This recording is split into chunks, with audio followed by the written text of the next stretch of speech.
The trail started out easy. A well-packed dirt path wound through the trees, the morning sun filtering through the leaves, casting dappled shadows on the ground.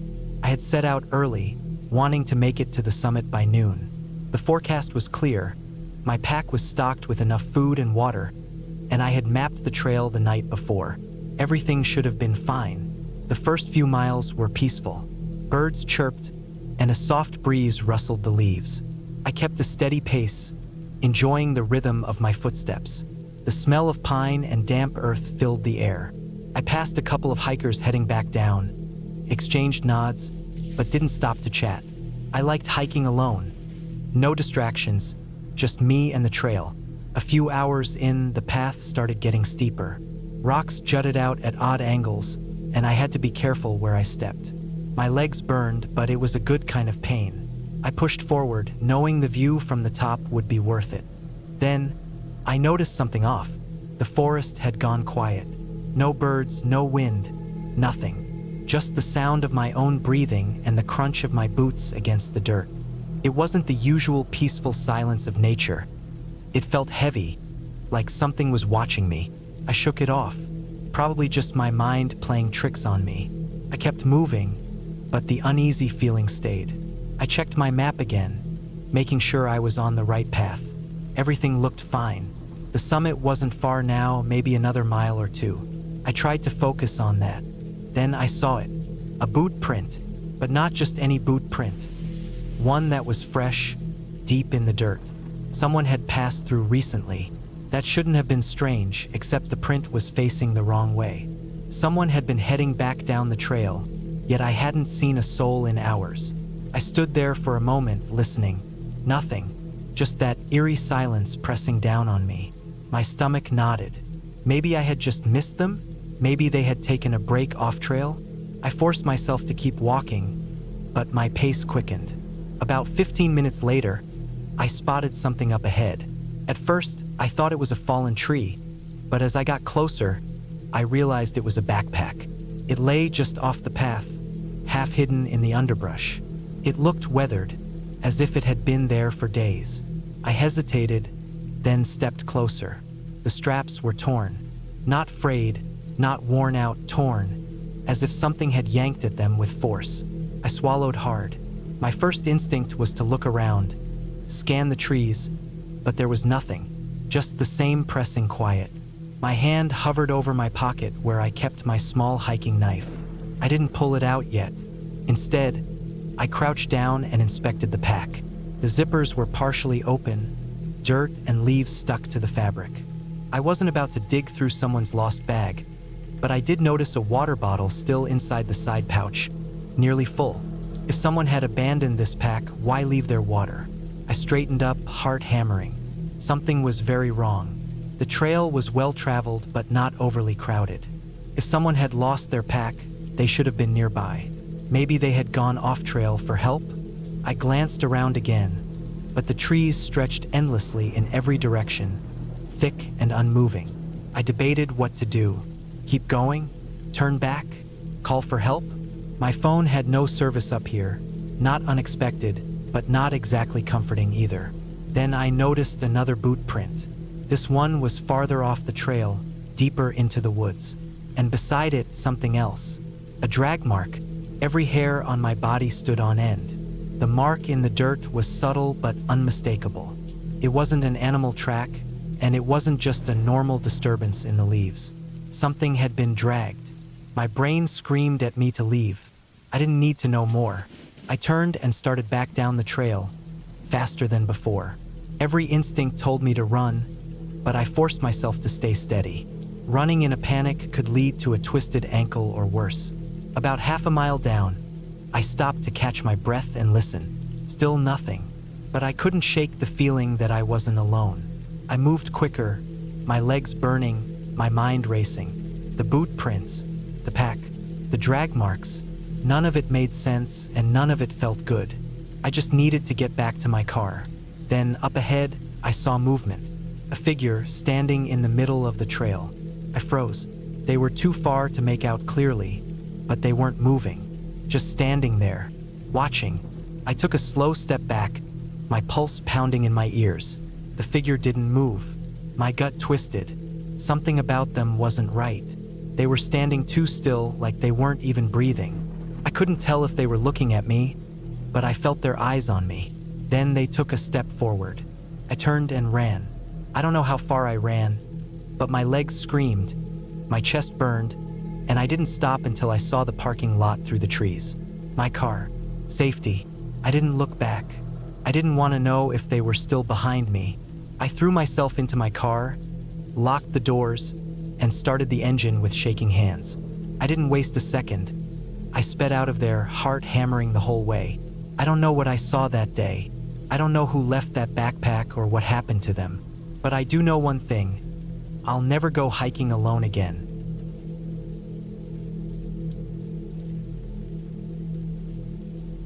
The wind pushed against my back as I adjusted the straps on my pack, making sure everything was secure before taking another step forward. The trail was narrow here, nothing but dirt and scattered rocks cutting through thick forest. I had been hiking for nearly 4 hours, deep into an area I had never explored before. The plan was simple. A long solo hike, just me and the quiet of the woods. The air smelled damp, like old leaves and wet earth. The morning rain had left the ground slick, and every so often my boots skidded slightly, forcing me to move slower than I wanted. The trees stretched high above, their branches tangled together, blocking out most of the sunlight.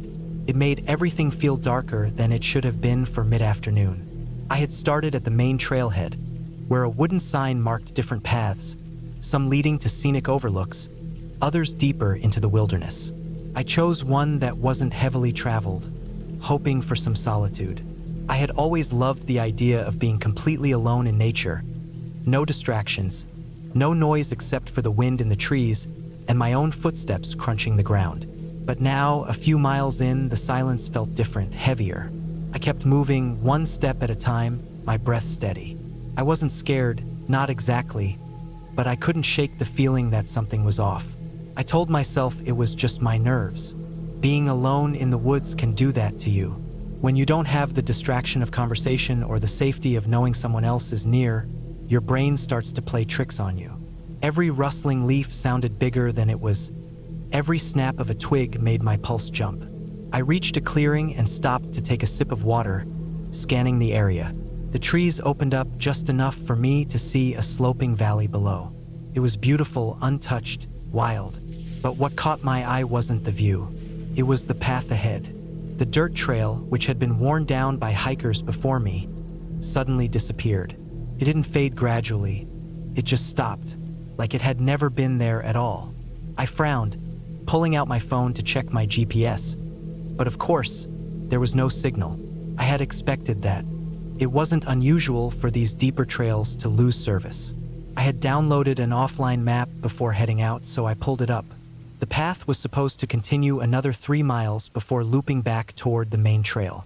But standing there, staring at the forest in front of me, there was no clear direction. I turned in a slow circle, scanning the area. No markers, no signs of recent foot traffic, just thick trees pressing in on all sides. Maybe I had missed a turn? It didn't make sense, but there was no choice but to backtrack and figure out where I had gone wrong. I turned around and started walking. 5 minutes passed, 10, 20, and then I saw it, the same clearing I had just left. I stopped. My stomach tightened. That wasn't possible. I had walked in a straight line. I was sure of it. But somehow, I was right back where I started. I took a deep breath, shaking off the nerves creeping up my spine. I had to be thinking about it too hard. Maybe I had curved without realizing it. I took another look at my map, then turned again, carefully watching my steps. This time, I kept my eyes locked on the ground, making sure I didn't veer off course. Another 20 minutes passed, and then I saw the clearing again. Panic crawled into my throat. My body felt hot, my heart pounding harder now. I wasn't lost. Couldn't be. I had been following the same direction, and yet somehow I was stuck in the same place. I sat down on a rock, forcing myself to breathe, forcing myself to think. There had to be an explanation. The land could be playing tricks on me, making everything look the same. Maybe I wasn't as good at navigation as I thought. But the map, I checked it again. My location dot flickered, jumping back and forth between two spots. Then it vanished completely. Something moved in the trees to my right. A small noise, just a shift in the leaves. My head snapped in that direction. Nothing, just trees. Still, my whole body was tense now. The air around me felt different, heavier. I needed to get out of here. Now, I stood up and started walking faster. I didn't care if I had to go off trail. If I headed in one direction long enough, I would hit a road or another marked path. That was the rule of hiking: stay moving and eventually you'll find your way out. The ground was uneven, and branches scraped against my arms as I pushed through dense brush.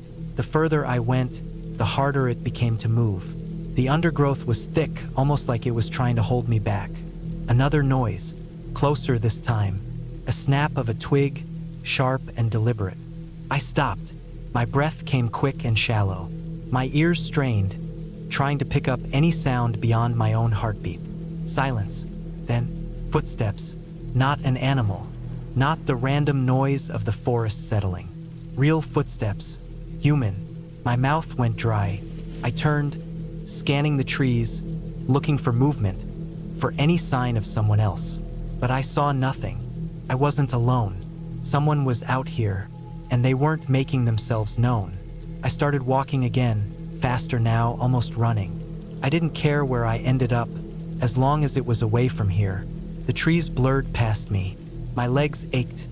My lungs burned, but I didn't stop. And then, I stumbled onto a road. The shift from thick forest to open pavement was so sudden I nearly fell forward. I gasped, my hands gripping my knees as I bent over, trying to catch my breath. The road was narrow, cracked, the kind that barely saw traffic. But it was a road, a way out. I turned back, looking into the trees. Nothing moved, no sound. I didn't wait. I started walking along the road, sticking to the edge, heading in the direction I hoped led back to my car. After what felt like an eternity, I saw something ahead, a parked vehicle, my car. Relief hit me so hard I almost laughed. I ran the last few steps, unlocking the door and throwing myself inside. My hands shook as I started the engine, my eyes flicking up to the trees one last time. And that's when I saw it. Not a person, not an animal, just a shape, a dark figure standing between the trees, too far to make out clearly. Watching, I didn't wait to see what it would do. I hit the gas and didn't stop driving until I was miles away. I don't know what happened out there. I don't know how I got turned around so many times or who or what was moving in the trees. All I know is I won't be going back.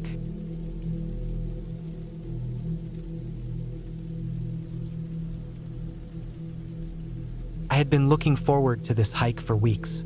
It was supposed to be a weekend of solitude. Just me, the wilderness, and the quiet hum of nature. I had planned everything down to the last detail. Supplies, route, emergency contacts. The trail was remote, stretching through thick forested hills, and eventually leading up to a rocky plateau with a perfect view of the valley below. The area was known for its challenging terrain, but that was part of the appeal. I wanted to push myself, to get away from everything and feel that raw, primal connection to the earth beneath my boots. I arrived at the trailhead just after sunrise. The air was crisp, carrying the earthy scent of damp leaves and pine. I strapped on my pack, double-checked my gear, and set off down the narrow dirt path. The first few miles were smooth, almost easy. The trail wound through tall trees, their canopies filtering the sunlight into scattered golden patches on the forest floor. Birds called to each other in the distance, and the occasional rustle of underbrush reminded me that I wasn't completely alone out here. As I went deeper into the woods, the trail became rougher. Roots jutted out from the dirt like twisted fingers, and fallen logs forced me to climb or detour around them. It wasn't anything I couldn't handle. I had been on tougher hikes before, but there was something about this place that felt different. The deeper I went, the quieter everything became. The birdsong faded, replaced by an eerie stillness. Even the wind seemed to hold its breath. I brushed off the uneasy feeling and pressed on. The map showed that a small clearing was a couple of miles ahead. a good place to take a break. When I finally reached it, I dropped my pack, stretched out my legs, and took a long sip from my water bottle. The clearing was nothing special, just a patch of open space with knee-high grass swaying gently. I sat down and listened, hoping to hear the distant chatter of birds or the rustling of small animals. Instead, there was only silence. A sharp snap of a twig broke the stillness. I turned quickly, scanning the trees. Nothing. Probably just a deer, I told myself. But something about the way the sound had come, deliberate, too precise, made me uneasy. I decided to keep moving. The sun was still high, but I had a lot of ground to cover before reaching my planned campsite. I adjusted my pack and continued, the feeling of unease growing with each step. About an hour later, I came across something that made me stop in my tracks. A tent. It was old and tattered, half collapsed, like it had been abandoned in a hurry. A chill ran down my spine. I stepped closer, scanning the area. There was no sign of anyone. The fire pit nearby was cold, long dead. I hesitated before calling out. "Hello!" My voice felt too loud in the quiet. No response. I walked up to the tent and nudged it with my boot. The fabric sagged, revealing a few scattered belongings inside. An old sleeping bag, a rusted camping stove, a backpack covered in dirt and leaves. Whoever had been here had left in a rush. A gnawing sense of unease settled in my gut. People don't just abandon their campsites like this. Even if they left unexpectedly, they'd at least take their gear. I looked around, scanning the trees, my skin prickling. The forest suddenly felt claustrophobic, like the trees were watching me. I forced myself to keep moving. The trail ahead climbed steeply, and as I made my way up, my breathing grew heavy. The wind picked up, whistling through the trees, but it didn't drown out the sound of footsteps crunching behind me. I stopped. The footsteps stopped. I turned sharply. Nothing. Just trees and shadows stretching endlessly. I wasn't imagining it. Someone or something was out there. I picked up my pace, forcing myself to stay calm. I wasn't going to panic. I had my knife, my emergency whistle. If I needed to, I could defend myself. But the feeling of being watched never left. The trail eventually leveled out, opening to a rocky plateau. The view was breathtaking. Rolling hills, dense forest stretching for miles, but I barely took it in. I needed to set up camp before dark. I found a flat spot near a cluster of trees and pitched my tent. The wind had died down, but the silence remained. As I started a small fire, the hairs on the back of my neck stood up. The feeling was back, stronger this time. I was being watched. I forced myself to eat, though every bite felt like a chore. The fire crackled, casting flickering shadows across the trees. I kept my knife close, listening. The woods felt wrong, like they were holding their breath, waiting. Then, just past the firelight, I saw it. A figure. It stood just beyond the reach of the flames, unmoving. My heart pounded. I couldn't make out details, just a dark shape against the trees. I grabbed my knife and stood. "Who's there?" My voice was steady, but inside, I was shaking. No answer. Then, slowly, the figure turned and walked into the woods, disappearing into the darkness. I didn't sleep that night. I sat by the fire, knife in hand, listening to every snap and rustle in the distance. Morning couldn't come fast enough. At first light, I packed up and left, moving fast, barely stopping to catch my breath. The woods still felt too quiet. Every now and then, I swore I heard something moving behind me, but I never saw anything. When I finally reached my car, I threw my pack in and locked the doors. My hands were shaking as I started the engine. As I pulled onto the road, I glanced back at the trailhead. The woods stood silent, indifferent, as if nothing had happened. But I knew better. Something was out there, watching, waiting, and I wasn't going back.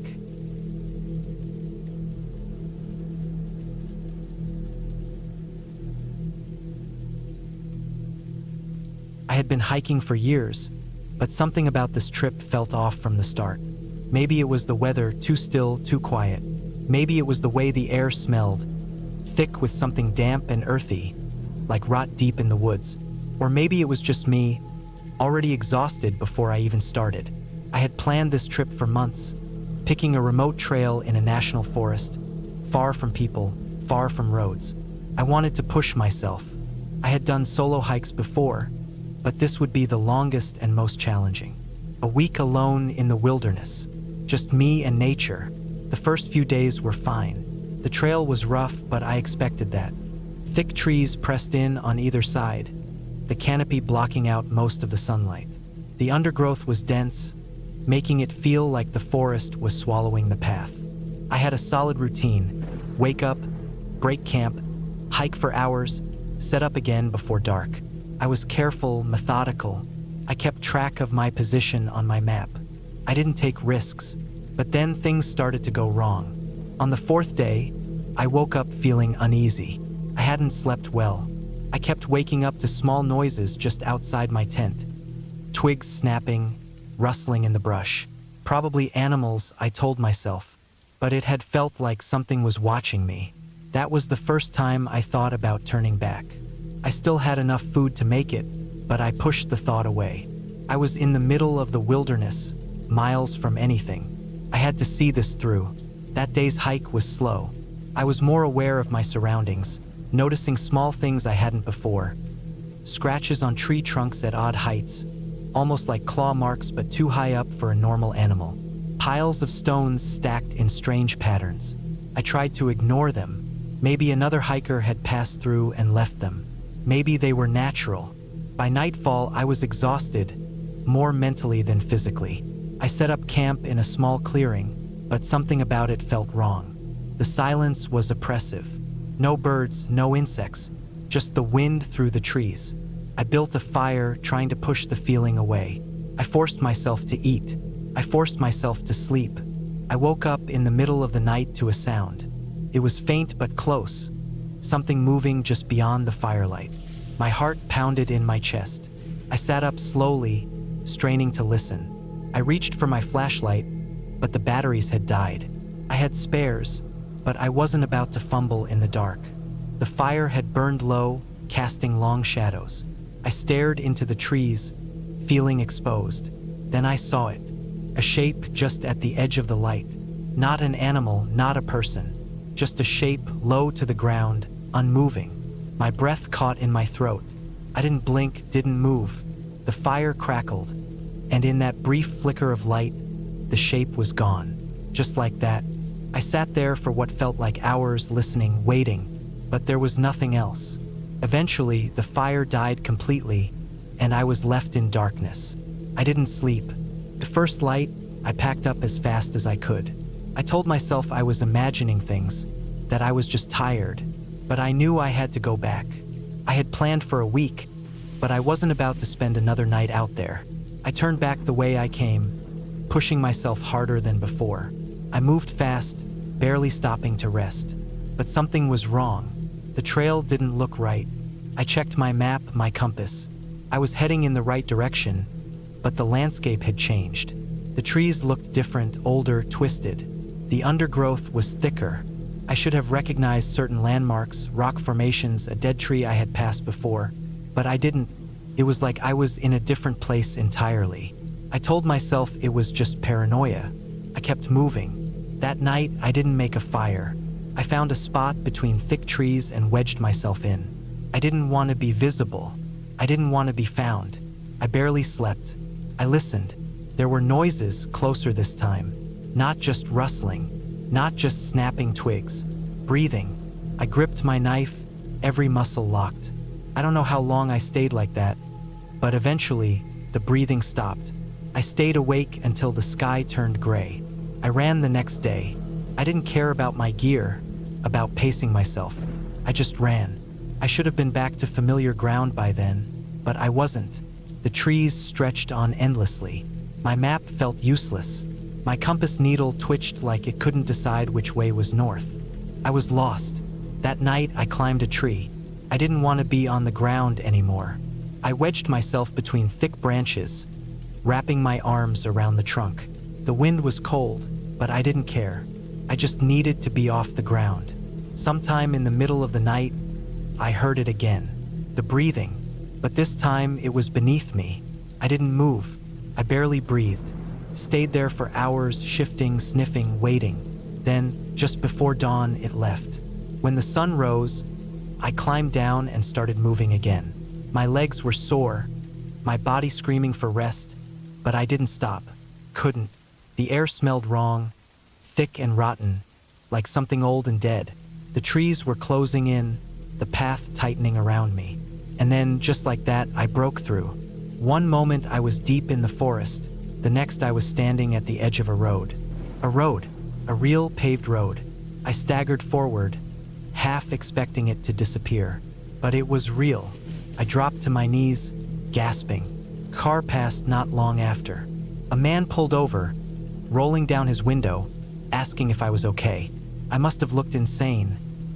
Filthy, scratched, wild-eyed. I didn't answer.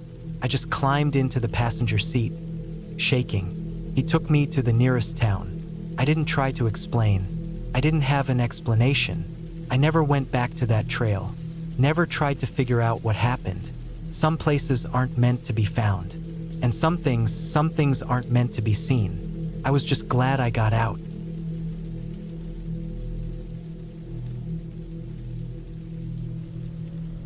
I checked the forecast before heading out. No rain, no extreme heat, just a cool breeze rolling through the hills. The perfect day for a long hike. I had been planning this for weeks. An isolated trail through dense forest, past a few creeks, and up to a ridge where the view stretched out for miles. I needed this. Life had been too loud, too stressful. I wanted silence, just me and the woods. The trail started off easy. The trees towered overhead, filtering the sunlight into soft patches on the dirt path. The air smelled fresh, a mix of damp earth and pine. Birds chirped somewhere above, and every now and then, a squirrel would dart across the trail. Felt peaceful. The only sounds were my boots crunching against the dirt and the occasional rustling of the wind through the branches. A few miles in, I reached the first creek. The water was clear, flowing steadily over smooth stones. I crouched down, splashed some water on my face, and refilled my bottle. I had plenty of supplies, water, snacks, a small first aid kit, even a knife tucked in my backpack just in case. I wasn't new to hiking, and I liked being prepared. After crossing the creek, the trail started to narrow. The trees grew closer together, their roots twisting through the dirt like veins. I noticed how quiet it had gotten. No birds, no rustling leaves, just my footsteps. It wasn't exactly unsettling, but it was different. Maybe the time of day, maybe just the way sound carried through this part of the forest. I pressed on, climbing higher. The air grew thinner, cooler. The trail was getting rougher. Rocks jutting out, patches of mud where water had pooled. A few times, I had to steady myself, grabbing onto tree trunks for support. It wasn't dangerous, but it demanded more focus. That's when I saw it. A backpack half buried under leaves. It was faded, a deep green color that almost blended with the surroundings. I stopped, staring at it. It didn't look like it had been there too long, maybe a few weeks at most. It was still intact, no signs of damage from animals. I hesitated, then walked over and nudged it with my boot. It wasn't heavy, but there was something inside. I crouched down and unzipped the main compartment. Inside, I found a jacket, a few granola bar wrappers, and a water bottle that had long since dried up. No ID, no phone, nothing that told me whose it was. I looked around, scanning the trees, the underbrush. The forest was thick, but if someone had left their pack here, they couldn't be far, right? Maybe they got lost. Maybe they wandered off the trail and couldn't find their way back. I checked the area, calling out a few times. Nothing, just silence. I felt uneasy but kept moving. The ridge wasn't too far now, and maybe I'd get a better vantage point from up there. The thought of finding someone stranded or injured stuck with me. I picked up my pace. The climb got tougher. The trail seemed less traveled, overgrown in places. I had to push through branches, stepping over fallen logs. Then I saw something else. Footprints. They weren't fresh, but they were deep. Someone had been through here, moving in the same direction as me. But what caught my eye was how erratic they looked. Some steps were spaced too far apart. like the person had been running. Others were scuffed, like they had stumbled. I followed them, my gut twisting tighter with every step. Then they stopped. Just like that, the footprints ended. No turn, no backtrack. Just gone. I turned in a slow circle, scanning the area. There was no sign of anything. No broken branches, no disturbance in the underbrush. It was like whoever had made them had just vanished. A wave of cold spread through my chest. I told myself there was a logical explanation. Maybe they had climbed up onto the rocks to avoid something. Maybe the wind had covered their tracks. But deep down, something didn't feel right. I forced myself to keep going, my steps quicker now. I just needed to get to the ridge. From there, I could see everything, maybe even spot someone in the distance. When I finally reached the top, the view was breathtaking. Rolling hills stretched out in every direction, the forest a sea of green. The sun hung lower now, casting long shadows. I took a deep breath, trying to shake the unease that had settled in my bones. Then I saw it. A tent. It was pitched near the edge of the ridge, barely visible through the trees. No sign of smoke, no sign of movement. It looked abandoned. I approached cautiously, listening, waiting for any sign of life. The tent was zipped shut. I called out, but there was no answer. My pulse pounded in my ears. I reached out, slowly unzipping the flap. Inside was a sleeping bag, half unrolled. A flashlight lay next to it, its battery long dead, and a notebook open to a single page. I picked it up, scanning the writing. The words were hurried, almost frantic. They're watching. I hear them at night. If you find this, don't stay after dark. I dropped the notebook, my skin crawling. The air around me felt different, heavier. I turned, scanning the trees, the ridge, every shadow. I wasn't alone. I couldn't see anything, but I felt it. Without hesitation, I grabbed my pack and started moving, fast. I didn't care how steep the trail was, didn't care about being careful. I just needed to get out. The hike back was a blur, branches slapping against me, rocks sliding under my feet. I didn't stop, didn't look back. By the time I reached my car, the sun had nearly set. I fumbled with my keys, my hands shaking. The moment I was inside, I locked the doors and sat there, trying to catch my breath. I looked back at the trailhead, half expecting to see someone, or something, standing there, but there was nothing. Just the quiet of the forest, the way it had been before. I don't know what happened to the person who left that note. I don't know who or what they were afraid of, but I do know one thing. I won't be going back.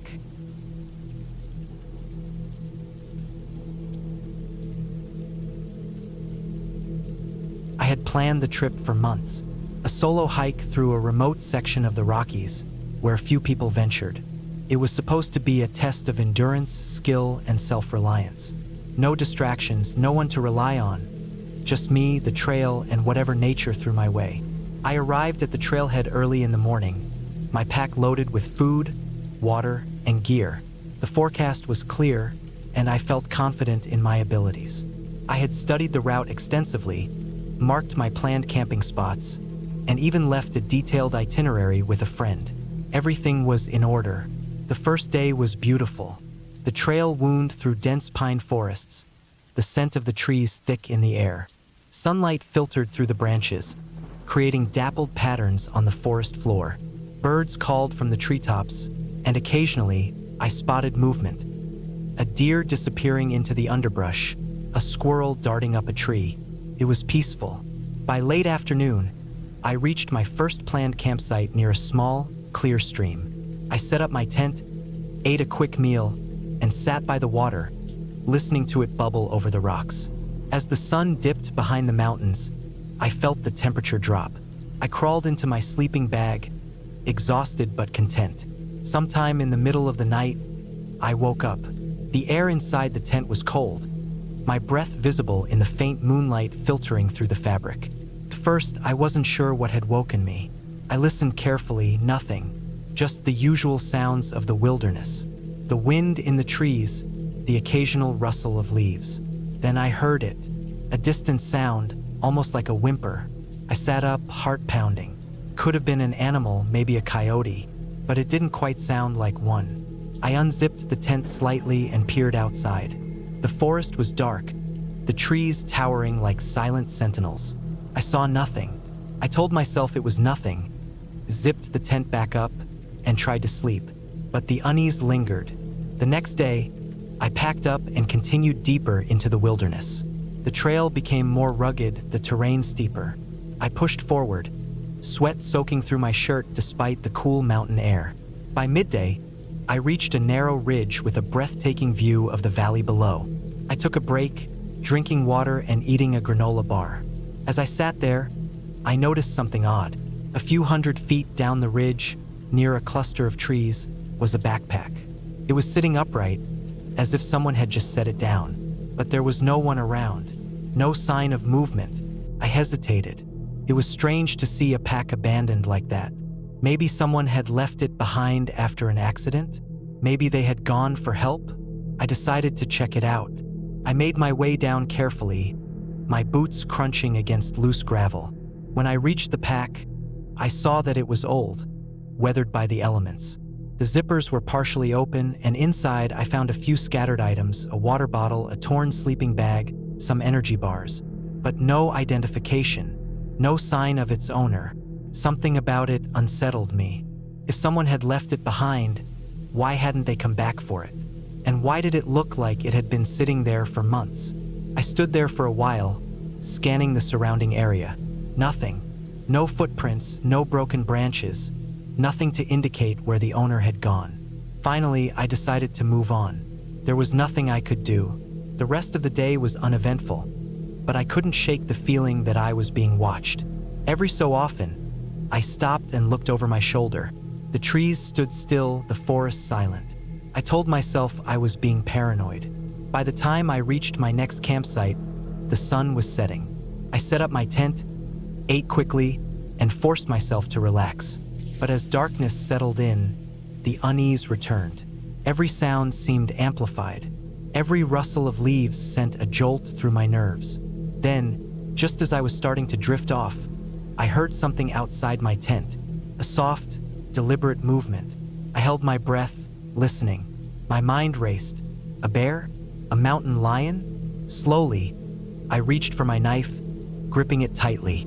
The sound came again, closer. I wanted to look outside, but a primal fear kept me frozen. Then, as suddenly as it had started, the noise stopped. I barely slept that night. By morning, I was exhausted, but I packed up and pressed on. The trail became more challenging, the landscape more rugged. But something was wrong. The deeper I went, the more I felt it, an overwhelming sense that I shouldn't be there. Midway through the day, I found something else, a campsite, or what was left of one. The tent was collapsed, half buried under fallen branches. A sleeping bag was partially unzipped, dirt and debris covering it. Nearby, a rusted stove lay tipped over. But the worst part? The boot prints, faint, barely visible in the dirt. They led away from the site. I followed them for a few yards before they disappeared into the underbrush. Something had happened here, and whoever had been here before me, where were they now? I turned back, suddenly feeling exposed, vulnerable. I needed to get out. The hike back felt different. Every step was filled with tension. The trees no longer felt welcoming. The air was too still. That night, I didn't set up camp. I kept moving. I walked for hours, my flashlight cutting through the darkness. My legs burned, my lungs ached, but I didn't stop. And then I heard it again. Footsteps, not mine. I spun around, shining my light behind me. Nothing, but I knew something or someone was out there. I ran. I don't know how long I kept going, but by the time I finally saw the first signs of civilization, a dirt road leading back to the trailhead, the sky was starting to lighten. I stumbled the last few miles, my body screaming in protest. When I finally reached my car, I threw my pack inside and locked the doors. As I sat there, breathing heavily, I looked back at the tree line. The forest was still, the morning light casting long shadows. I don't know what happened out there, and I don't think I ever want to find out.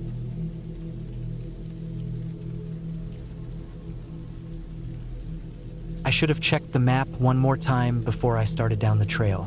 It was a simple mistake. The kind people make all the time. But out there, in the middle of nowhere, a small mistake can turn into a big problem faster than you think. The hike was supposed to be a 2-day solo trip through the dense forests of Washington state. I had done longer hikes before, but never completely alone. I told myself it would be a challenge. A test of my endurance, my navigation skills, my ability to rely on myself. I packed carefully, double-checked my gear, and made sure my phone was fully charged even though I knew there would be no service for most of the trip. I felt ready. The first day went fine. The trail was well marked, and the late summer weather was perfect. Cool air, dry ground, and just enough sunlight filtering through the trees to make everything glow a soft green. I moved at a steady pace, stopping occasionally to check my location on my topographic map. By early evening, I reached the spot I had planned to camp, a small clearing near a slow-moving stream. I set up my tent, boiled some water for my dehydrated meal, and ate while listening to the sounds of the forest. It was peaceful, exactly what I had hoped for. That night, I barely slept. It wasn't fear, at least not at first. I had camped alone before, and I knew the sounds of the woods at night. But something felt off. It wasn't a noise or even a sense that I was being watched. It was just a feeling, like the air around me was heavier than it should be. I lay there for hours, listening to my own breathing, trying to shake the strange unease creeping up my spine. Eventually, exhaustion won, and I fell into a restless sleep. I woke up later than I planned. The sun was already high, and I rushed to break camp and get moving. That was my second mistake, rushing. I must have misread the map or missed a turn early on because after a few hours, the trail started looking wrong. The trees seemed denser, the underbrush thicker. The steady uphill climb I was expecting never came. At first, I told myself I had just misjudged the landscape, but as time passed and nothing looked familiar, I knew I had messed up. Panic tried to settle in, but I pushed it down. I took out my map and compass and tried to figure out where I had gone wrong. If I had veered off course, all I had to do was backtrack until I found the trail again. I turned around and started walking. An hour passed, then 2. I was sure I had followed my own footprints, but nothing looked the same. The trees, the rocks, the terrain, all of it felt unfamiliar. I started paying closer attention to my surroundings, trying to spot anything I recognized, but it was no use. I was lost. That was when I noticed the silence. No birds, no rustling leaves, not even the distant sound of running water. Just the crunch of my boots on dry leaves and my own breathing. I stopped walking and listened harder. Nothing. The kind of nothing that made my skin crawl. I told myself to keep moving, to stay calm. But the more I walked, the worse it got. My stomach started twisting with hunger. My water supply was running low, and every direction I took seemed wrong. I wasn't just off trail. I was completely turned around, wandering in circles. Then I saw it. A worn-down wooden structure, barely visible through the trees. At first, I thought it was an old cabin, but as I got closer, I realized it was smaller. A shed? A hunting outpost? It looked abandoned, the wood weathered and gray, the roof sagging under years of neglect. The door was slightly open, swaying just a little in the faint breeze. I didn't want to go inside. Every part of me screamed to stay away, but I needed shelter. A place to gather my thoughts, to rest, to figure out what to do next. So I stepped forward and pushed the door open. The smell hit me first. Rot. Something old and decayed. I covered my nose and stepped inside. It was empty except for a few broken wooden crates, a rusted-out stove in the corner, and a stack of yellowed newspapers piled against one wall. The floor creaked under my weight as I moved cautiously, scanning the space for anything useful. Then, I noticed the scratches. They were on the walls, deep gouges carved into the wood, long and jagged. Some looked deliberate, like someone had tried to mark something. Others looked desperate, like someone had been trying to claw their way out. I backed away, suddenly aware of how small and trapped the space felt. I didn't want to be there.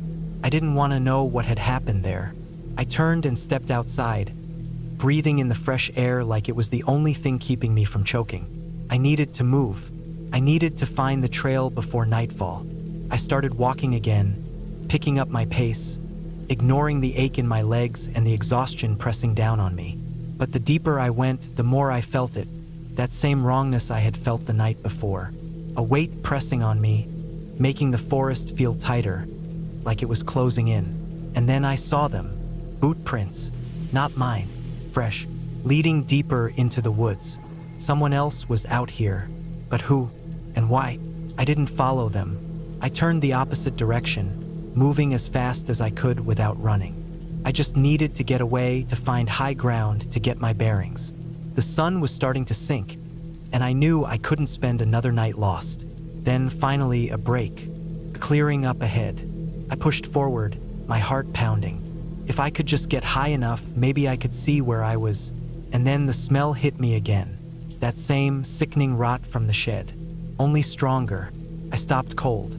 My stomach turned. I forced myself to look, and there, just at the edge of the clearing, was a pile of bones. Animal, maybe, but scattered, broken, some looking disturbingly fresh. I backed away, nearly tripping over my own feet. I turned and walked as fast as I could, not stopping, not looking back. I didn't care which direction I was going anymore. I just needed to go. Felt like hours before I saw it. The road, a real paved road cutting through the trees. Relief hit me so hard I almost collapsed. I stumbled forward, onto the gravel shoulder, looking both ways. No cars, no signs, but it didn't matter. I wasn't in the woods anymore. I was safe. I followed the road, legs aching, lungs burning. Eventually, headlights appeared in the distance. A truck. I waved it down and the driver pulled over. He asked if I was okay, if I needed help. I could barely answer. I just nodded, climbed into the passenger seat, and let the exhaustion take over. I never went back to that trail. I never checked the map to see where I had gone wrong. Some things I decided are better left unknown.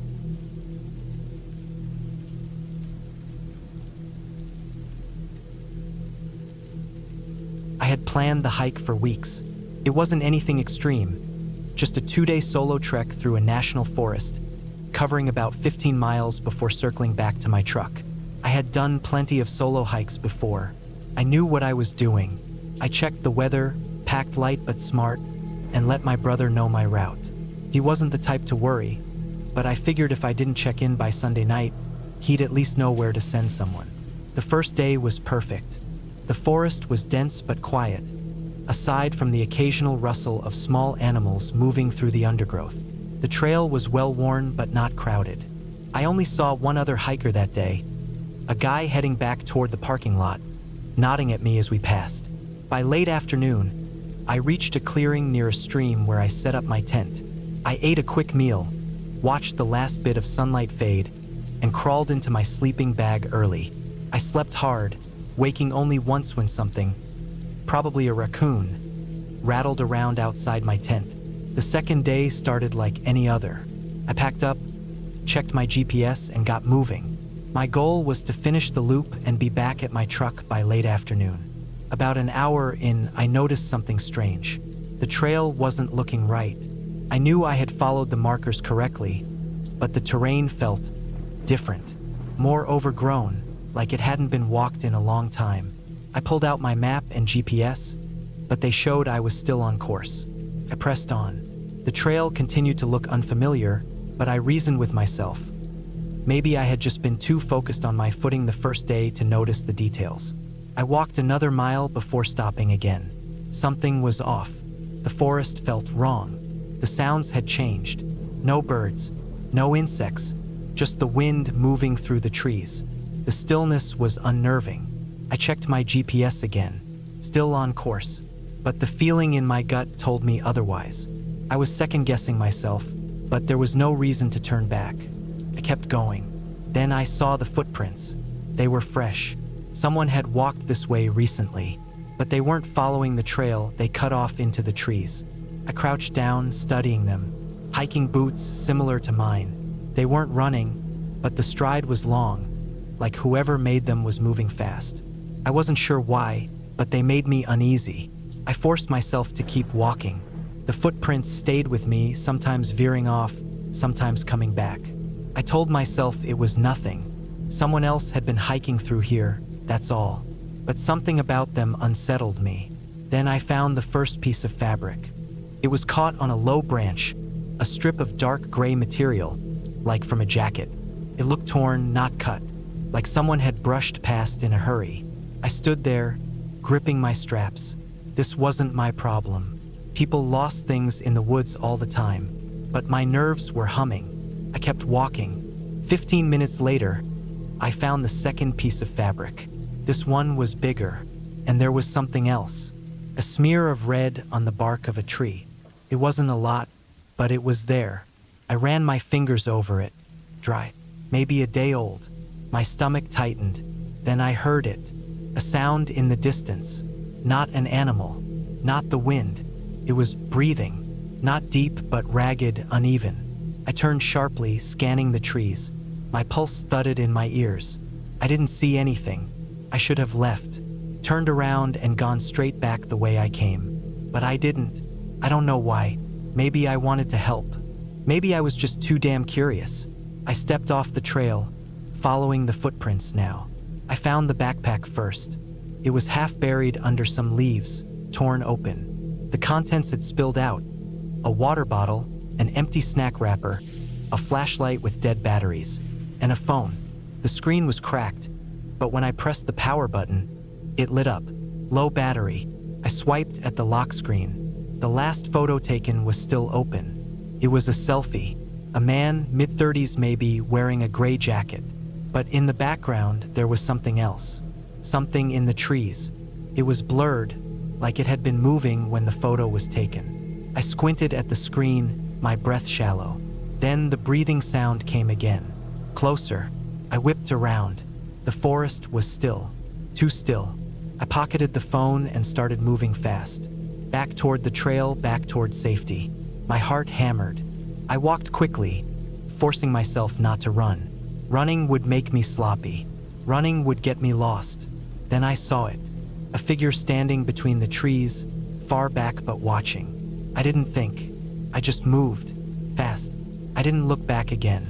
I followed my GPS blindly, feet pounding against the dirt. The forest closed in around me, darker now, like the day had faded too fast. I checked over my shoulder only once. Nothing. I don't know how long I walked before I saw the signpost. The real trail. Relief hit me like a truck. My truck was still miles away, but I didn't care. I was back on track. I didn't stop moving. When I finally reached my truck, I locked the doors and sat there, hands shaking on the wheel. I pulled out the phone I had taken from the backpack. No service. I drove until I had bars, then called the rangers. They found the remains 2 days later. A man matching the one in the photo. He had been dead for at least a day when I found his stuff. Cause of death. Unknown, but the rangers weren't saying much. No animal signs, no obvious injuries. Just dead. I still don't know what I saw in that photo. I don't know what had been watching me, but I do know one thing. I'm never hiking alone again.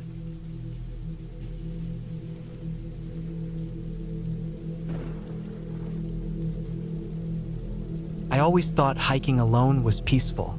I'd done it for years, long before it became trendy. It was my escape from everything. Work, responsibilities, people.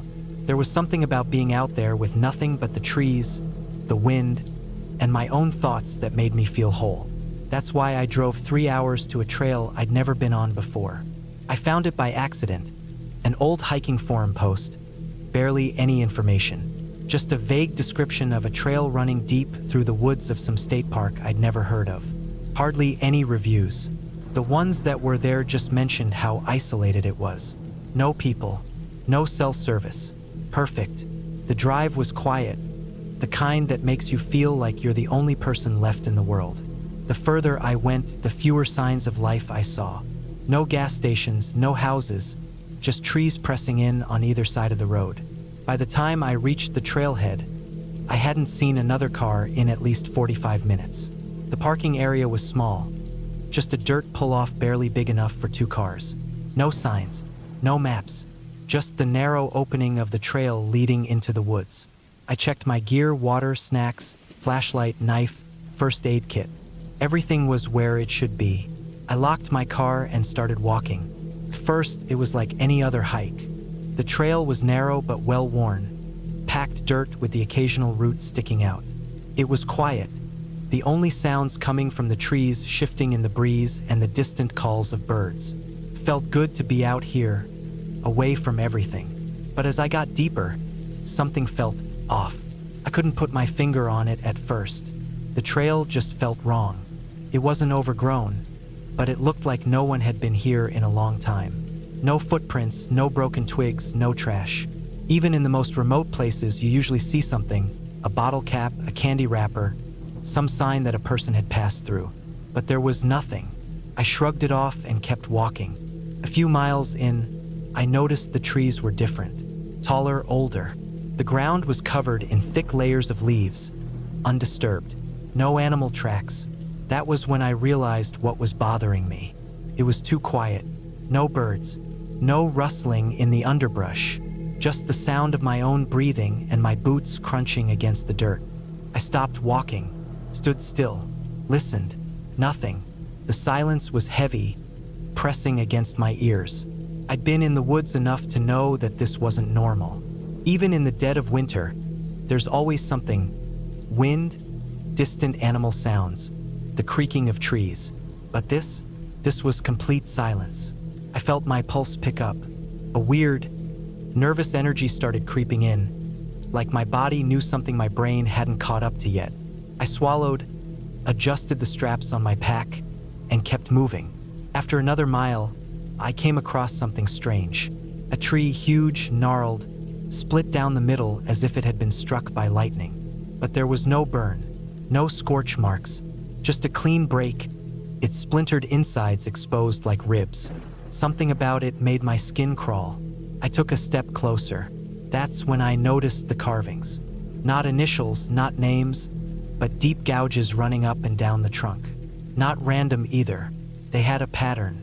I traced my fingers over them. The wood was rough, dry, old. The marks looked like they had been there for years, but I had no idea what they meant. Then I smelled it. Rot. It was faint at first, carried by the wind, but it was there.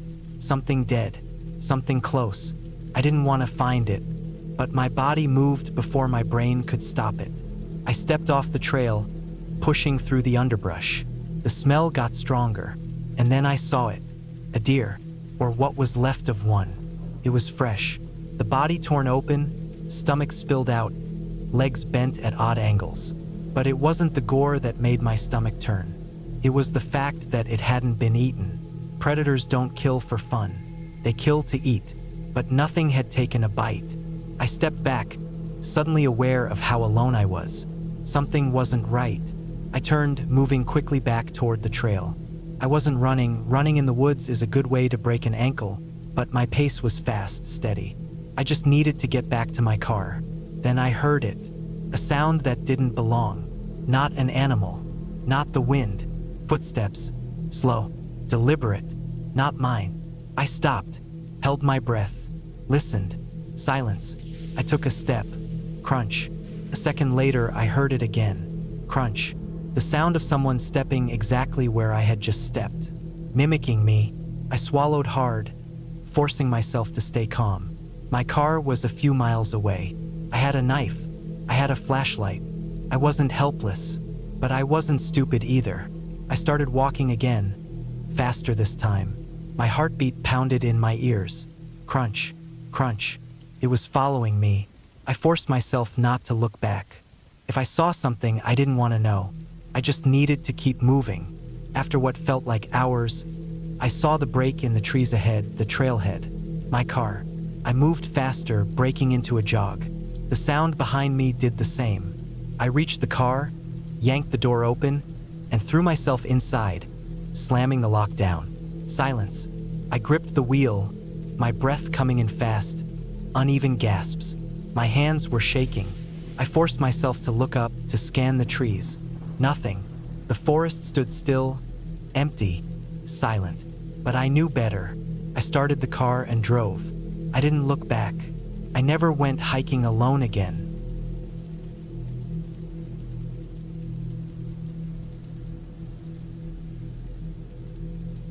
I had always loved hiking alone. Something about the quiet, the steady rhythm of my boots on dirt, and the way the trees swallowed me up made the world feel simpler. I wasn't some thrill seeker or survivalist.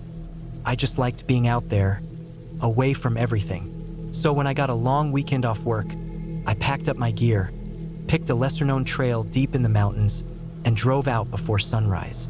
The trail wasn't the kind most people went for. It wasn't a paved loop with markers or a scenic lookout. It was an old, abandoned fire road that cut deep into the woods before splitting into barely visible game trails.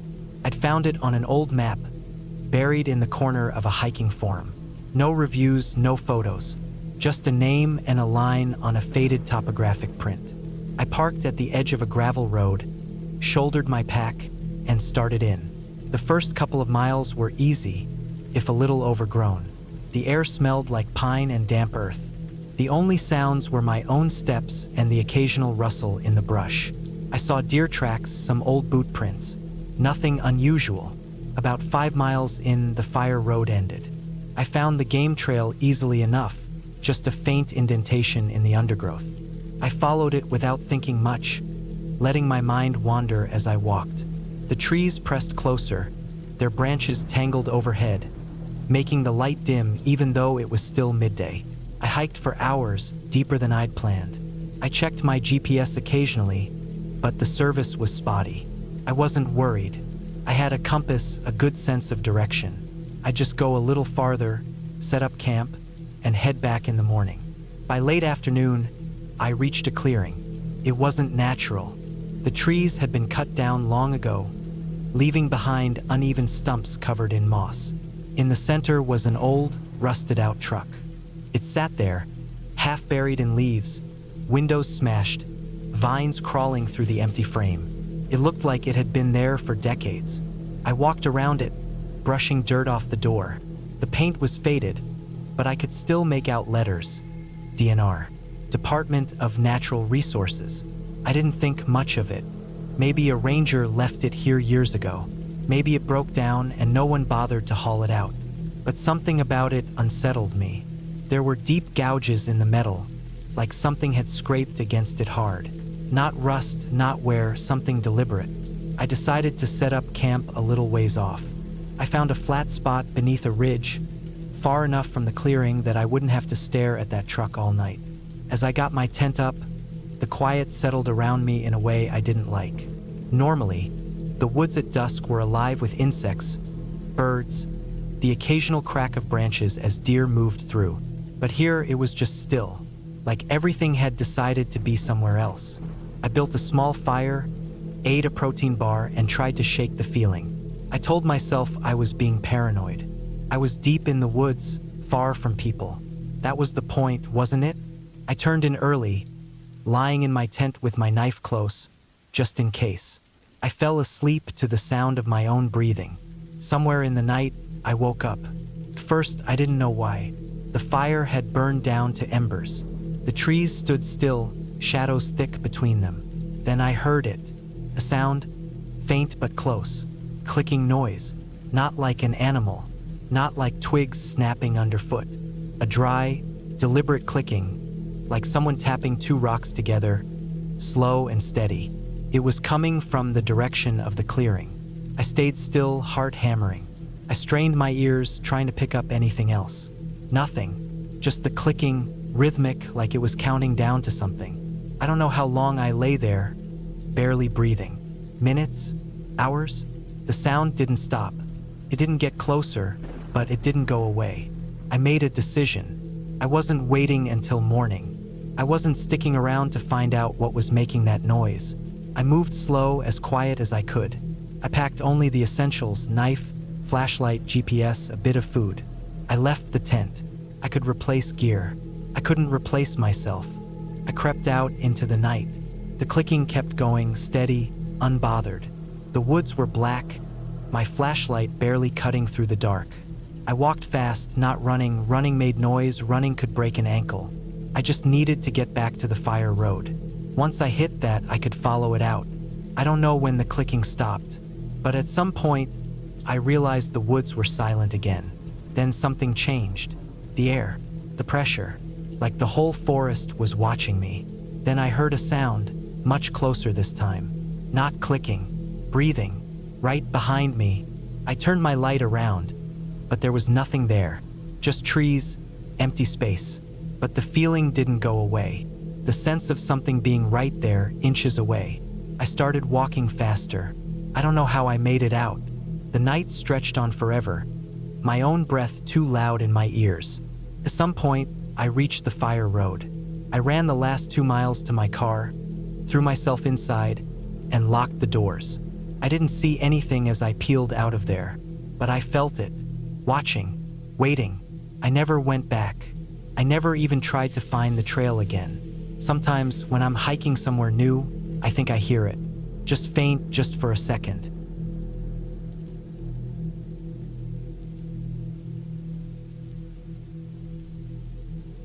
I checked the map again, squinting against the late afternoon sun. The path I was on looked like the right one, but everything around me was starting to look the same. Tall pines, patches of thick underbrush, the occasional fallen tree. I had been hiking since early morning, and my legs ached from the steep inclines and rocky descents. My backpack felt heavier with every step, though it only carried the basics: water, a protein bar, a first aid kit, and a light jacket. I was alone, something I had done plenty of times before. I liked the solitude. It gave me a break from the noise of everyday life, the constant hum of traffic, the pressure of work. Out here, it was just me. The sound of the wind rustling through the trees, the crunch of my boots against the dirt, and the occasional bird call. But something felt off. I couldn't shake the uneasiness that had settled in my gut about an hour ago. I told myself it was just my mind playing tricks on me. Being alone in the woods for hours can do that. Still, I picked up my pace, hoping to find a familiar landmark or a sign that I was heading in the right direction. The plan had been simple: follow the marked trail to the summit, take in the view, and loop back before sunset. The weather had been clear when I set out, but clouds were rolling in now, heavy and dark, swallowing the sunlight. I had checked the forecast before coming out here, and there hadn't been any mention of rain. The air was still warm, but I could feel the humidity building. I kept walking, but the trail was starting to thin out, the dirt path becoming less distinct. That was my first real red flag. I knew these trails were well worn, especially in summer, and yet the path I was on seemed barely touched. I stopped and took a deep breath. Maybe I had made a wrong turn at some point. Maybe I had followed a game trail instead of the main one. Panic started to creep in, but I forced it down. I had been in situations like this before. The worst thing to do was to keep wandering aimlessly. I needed to backtrack. I turned around, scanning the ground for my own footprints, but the dirt was dry and covered in leaves. Nothing stood out. I took a slow sip of water and told myself to stay calm. I started walking back the way I came, trying to remember any distinct features. A twisted tree, a large rock, anything. But everything blended together. The further I went, the more I started doubting myself. Was I actually retracing my steps or just going deeper into the unknown? My breathing picked up. I pulled out my phone, but there was no signal. That was expected. I had known I wouldn't have service out here, but the reality of it sank in hard now that I needed it. I checked my watch. 5:27 p.m. The sun was already dipping behind the trees, casting long shadows over the ground. I didn't have much daylight left. Then I saw something that made my stomach drop. A tree with a deep gash in its bark, like something had scraped against it. I didn't remember passing it before, but the worst part? It wasn't the only one. A few feet ahead, another tree had the same deep gash. Then another, like something had moved through here, leaving a trail. I wasn't about to follow it. I kept moving, my heart pounding harder with every step. The forest felt different now. It was too quiet. No birds, no rustling leaves, just the sound of my own breathing. I told myself I just needed to find the main trail again. If I kept my head, I'd be fine. Then I heard it, a low, distant sound. At first, I thought it was the wind, but it wasn't. It was rhythmic, deliberate. Footsteps. I froze. I listened, barely breathing, straining my ears. The sound stopped. I told myself it was nothing. Maybe an animal, a deer, a bear even. But deep down, I knew better. I wasn't alone. I forced myself to move again, this time faster. I wasn't running, but my strides were longer, my breath sharp. I needed to find the trail. I needed to get out of here. Then, up ahead, I saw it, something man-made. A small clearing with an old, crumbling structure, barely standing. It looked like the remains of a hunting cabin or an old ranger station. Relief flooded me. If there was a cabin, that meant I wasn't too far from a main trail.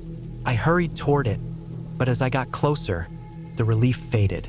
The place was abandoned. The roof had partially caved in, and the walls were covered in moss. The door was missing, the inside dark and empty, but something was off. The ground around the entrance was disturbed, the dirt freshly overturned. That's when I saw it. A single boot print, not mine, fresh. Someone had been here, recently, and not just walking by. My skin prickled. I had a choice.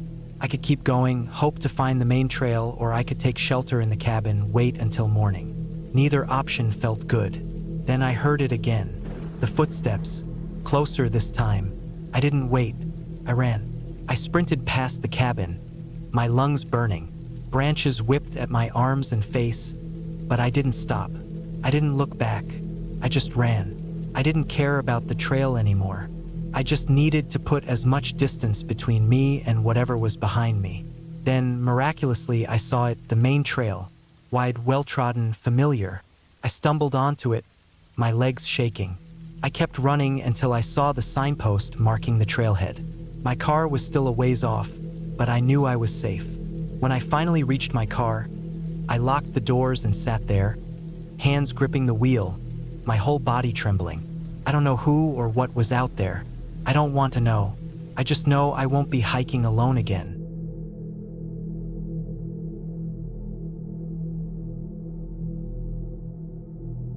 I started my hike early, just as the sun began to rise over the dense forest. The trail was barely marked, an old logging road that had long since been abandoned. I had heard about it from an old hiking forum. People said it was remote, untouched, and challenging. That was exactly what I wanted. I was tired of the crowded trails, the people playing music on their phones, and the manicured paths that felt more like walking in a park than an actual hike. I wanted something real, something raw. The first few miles were peaceful. The air was crisp, the scent of pine strong. Birds called from the trees, and I could hear the rustling of small animals in the underbrush. The ground was uneven, roots snaking across the dirt path, fallen logs creating natural obstacles. My boots crunched over dry leaves as I pushed forward, taking in the silence. By midday, the forest had become denser, the sunlight barely piercing through the thick canopy above. The air felt heavy, still. It was different from the usual hush of the wilderness. This silence pressed against me, thick and suffocating. I told myself it was just the isolation playing tricks on me. I hadn't seen another soul since I left my car, and I liked it that way. I took a break near a small creek, refilled my water bottle, and checked my map. According to the topography, I was near an area that had once been used for logging in the early 1900s, though there were no official records of it. Just rumors and a few grainy, black and white photos I had seen online. The road had been abandoned long ago, left to rot as nature reclaimed it. That was part of the reason I had chosen this place. There was history buried in these woods. As I stood, I noticed something odd. The trees ahead were different. The underbrush was gone, the ground bare except for a thick layer of dead leaves. It was as if nothing had grown there for years. I had seen things like this before, old, forgotten places where nature took longer to recover. Still, it unsettled me. I pressed on, my footsteps muffled by the thick carpet of leaves. The deeper I went, the stranger the forest became. The trees here were massive, their bark blackened as if they had been burned long ago, but there was no sign of fire damage anywhere else. The air smelled different too, stale and metallic. I felt a tightness in my chest, a growing sense of unease that I couldn't shake. Then I saw it, a structure barely visible through the trees. It was old, the wood darkened and warped with age. I moved closer, my heart hammering in my chest. It looked like a cabin, but something about it was off. The roof had partially collapsed, and the walls were covered in deep gouges, like something had clawed at them. The door was missing, leaving only a dark, gaping entrance.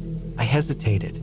Every instinct told me to turn back, but curiosity pushed me forward. Stepping inside, I was hit with a wave of decay. The air was thick, damp. The floor was littered with debris, old tools, shattered glass, and something that looked like animal bones. The walls were covered in deep scratches, long and uneven, as if someone or something had tried to tear its way out. Then I saw the markings, symbols carved into the wood, some of them familiar, others completely alien. My stomach tightened. I had seen things like this before in old books, the kind that talked about superstitions and forgotten rituals. This wasn't just an abandoned cabin. Something had happened here. A sound behind me made me freeze, a low rustling, barely audible over the pounding of my heart. I turned slowly, my breath caught in my throat. Nothing, just the empty doorway, the darkened forest beyond. I told myself it was just the wind, just the trees shifting, but my gut said otherwise. I needed to leave. Now, I stepped back, my boot hitting something solid.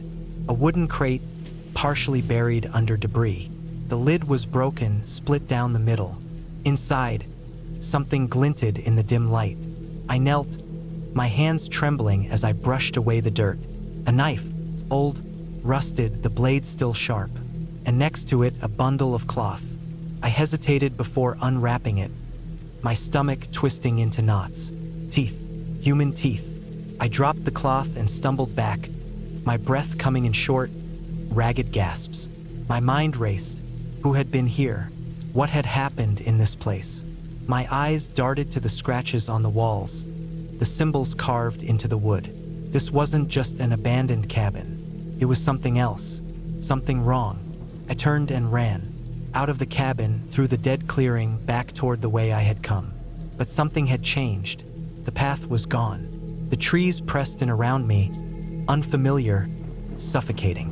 I forced myself to breathe, to think. I had a compass, a map. I wasn't lost. Not yet. I kept moving, my pulse hammering in my ears. The forest was different now. The silence was deeper, the air heavier. I felt watched, hunted. Every step I took felt like I was being driven forward, as if something unseen was guiding me, or chasing me.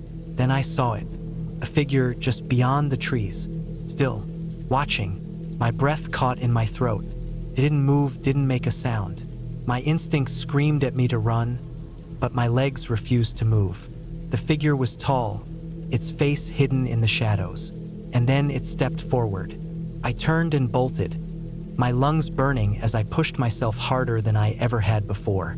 I didn't stop, didn't look back. I ran until my legs gave out, until I collapsed onto the dirt, gasping for air. When I finally looked up, my car was there. I had made it back to the trailhead. The forest behind me was quiet, undisturbed, as if nothing had ever happened. I didn't wait. I climbed into my car, locked the doors, and sped away, my hands shaking on the wheel. I don't know what I saw in those woods. I don't know what happened in that cabin. But I do know one thing: I will never go back.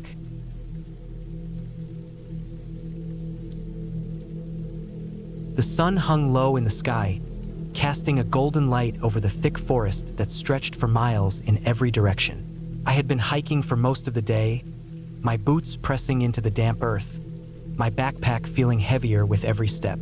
The plan was simple: a 2-day solo hike through a remote section of the mountains, camp overnight, and finish the loop by tomorrow evening. I had chosen this trail because it was secluded. It wasn't marked on most tourist maps, just something I had read about in a few old hiking forums. The challenge of it appealed to me. There was no real danger, just long stretches of isolation, steep inclines, and dense trees pressing in on all sides. packed enough food, water, and supplies to last me well beyond my planned trip. My phone had no signal out here, but I had a compass, a paper map, and a flashlight with fresh batteries. I was prepared. The first few hours were peaceful. Birds called out from the branches overhead. The occasional rustling in the underbrush suggested small animals moving through the undergrowth.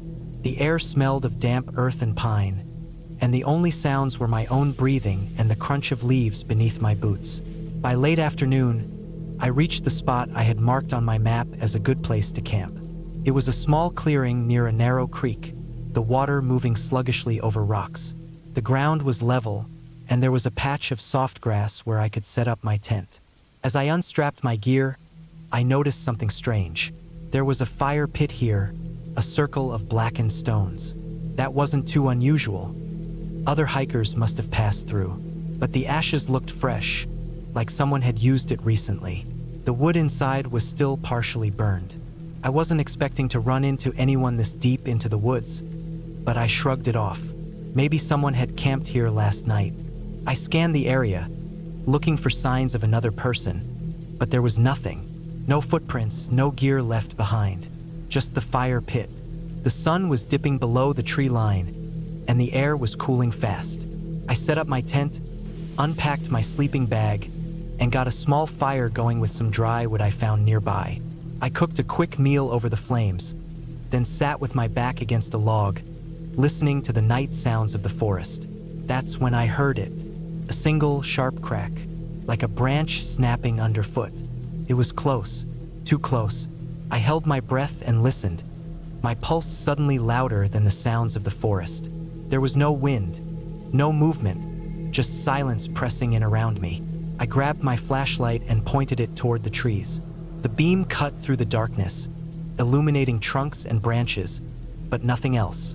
I told myself it was an animal, maybe a deer, maybe even a fox moving through the underbrush. But I had spent enough time in the woods to know that this sound was different. It had weight. I turned back to the fire, forcing myself to relax. I wasn't gonna let my mind play tricks on me. I stayed up for a while longer, then put out the fire, crawled into my tent, and zipped the flap shut. I don't know what time it was when I woke up, but it was pitch black outside, the kind of darkness that made it impossible to see your own hand in front of your face. My breath felt loud in the confined space of my tent. Something had woken me. I lay still, listening. There it was again, faint rustling.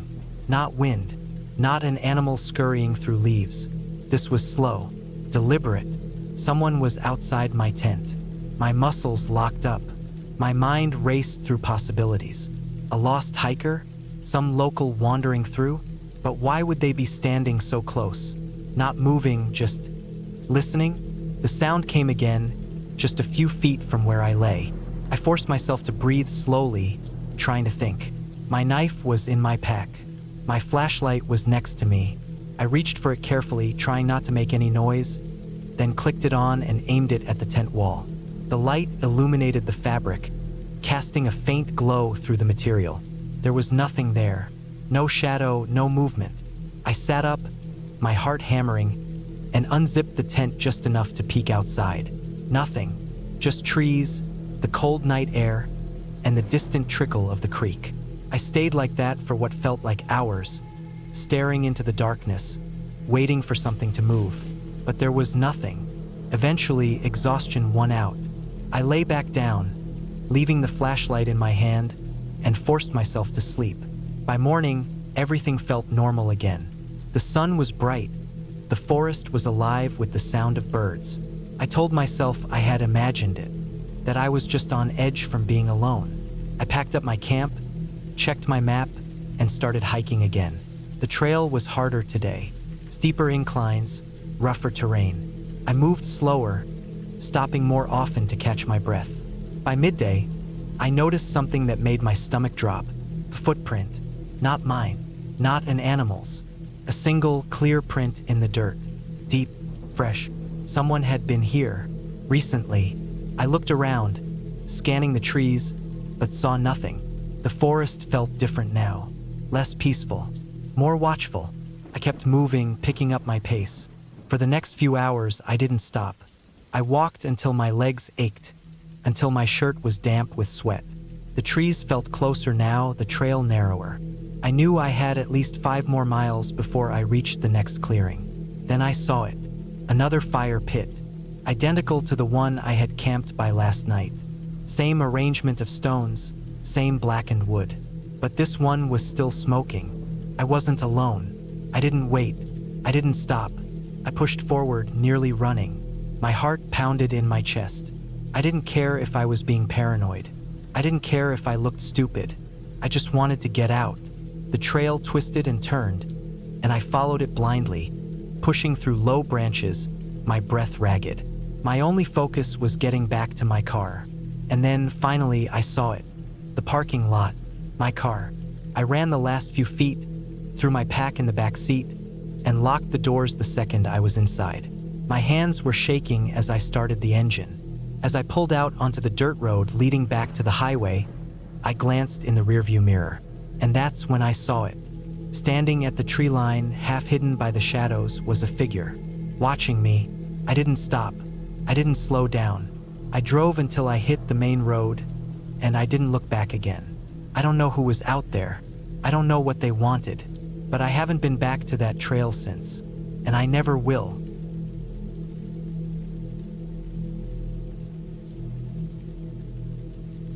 I was alone in the woods, miles away from the nearest road. The trail I followed was faint, barely more than a break in the undergrowth. My pack was heavy on my shoulders, filled with supplies for the night. I had planned this hike for weeks, wanting to get away from everything and test myself against the wilderness. It was just me, the forest, and the sound of my boots crunching against the dirt. The first few miles had been easy. The trees were tall and thick, their branches forming a canopy that kept the sun from beating down too hard. Birds called from somewhere high above, their songs mixing with the rustling of leaves in the breeze. I checked my GPS now and then, making sure I was on the right path, but mostly I relied on the map I had printed. The place I wanted to camp for the night was near a small lake, deep enough in the woods that I wouldn't see another person. It wasn't until the sun started dipping lower that things began to feel off. The wind died down and the air grew still. The sounds of birds faded, leaving behind an unsettling silence. I told myself it was just my mind playing tricks on me, that maybe the birds had settled for the night. But I still felt it, the weight of something watching. Not a person, I was sure of that. Felt deeper, more instinctual, like when you wake up in the middle of the night and just know something's wrong. I kept moving. The feeling wouldn't shake, but I refused to let it get to me. I had hiked alone before, though never this deep in. There was always a first time for everything, right? The trail got rougher as I neared the lake. Tree roots snaked across the dirt, forcing me to step carefully. At one point, I slipped on a patch of loose soil and went down hard, my knee taking the worst of it. Pain flared up my leg, but I clenched my jaw and stood, brushing dirt off my pants. Just a scrape, nothing serious. Still, it slowed me down, and by the time I reached the clearing near the lake, the sun had nearly disappeared behind the trees. I worked quickly, setting up my tent and gathering some wood for a fire. The lake was calm, its surface reflecting the last bits of daylight. I crouched by the water, splashing some on my face. It was colder than I expected, sending a chill up my spine. That's when I noticed something strange. The ground near the water's edge was disturbed. Not like an animal had been drinking, but like something had been dragged. Long, uneven lines in the dirt leading toward the trees. I stood up slowly, my eyes scanning the area. My brain offered all kinds of explanations. A fallen tree, a landslide, maybe even an old mark left by another camper. But something in my gut told me those weren't right. The tracks were fresh. I didn't like it, but I forced myself to shake it off. There was no one out here but me. I had to keep thinking that. The fire helped at least a little. The warmth was a comfort against the creeping cold of the night. I ate a quick meal, my back to my tent, my eyes watching the darkness beyond the flickering flames. Every so often, I'd hear something move out there. A twig snapping, leaves rustling, but I never saw anything. Probably just deer or raccoons. That's what I told myself. Sleep didn't come easy. Every time I closed my eyes, I swore I heard something shifting outside the tent. I kept my knife close, listening to my own breathing, trying to slow my heartbeat. Hours passed, and eventually exhaustion won. I woke up to something pulling at my tent. Not a strong yank, but a slow, deliberate pull on the fabric. My breath caught in my throat. I stayed completely still, listening. There was a shuffle, then another gentle tug. My mind raced through possibilities. An animal? The wind? But the air was still, and I knew deep down that whatever was out there wasn't just sniffing around. It was testing. I gripped my knife and sat up as quietly as I could. The movement outside stopped. Silence stretched out, thick and heavy. I waited, barely breathing. Then, slowly, something scraped against the tent. Not claws, not paws. Something blunt, like fingers. My stomach twisted. I'd never felt fear like that before. Every instinct screamed at me to run, but where would I go? The only thing between me and whatever was out there was a thin layer of fabric. I had to do something. I clenched my knife and, in one swift motion, unzipped the tent. My heart pounded as I lunged out, knife raised. Nothing. The fire had burned low, casting weak, flickering light across the clearing. The trees loomed like dark figures. The lake was still. There was no movement, no sound. But something had been there. The tracks in the dirt proved it. More of those long, uneven drag marks, leading from my tent toward the trees. My gut turned to ice. I wasn't alone. I packed up as fast as I could. No breakfast, no water, just shoving everything into my pack, barely even rolling up my tent. The sun was just starting to rise, the weak morning light filtering through the trees. I didn't care. I had to get out of there. I moved fast, my knee protesting with every step. I didn't stop, didn't look back. Every so often, I'd hear something behind me, branches cracking, something large moving through the undergrowth. But I never saw it. I just kept going. Hours later, I reached my car, breathless, shaking. I threw my pack in the back, slammed the door, and locked it. My hands were shaking so bad I barely got the key in the ignition. When the engine roared to life, I nearly cried. I didn't look in the rearview mirror as I drove away. I don't know what I saw or what was out there that night. I don't think I want to know, but I haven't gone hiking alone since, and I never will again.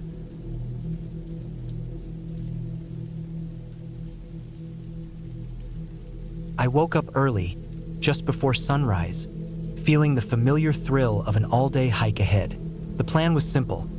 A solo trek along a remote trail deep in the mountains, far from crowds, noise, and cell service.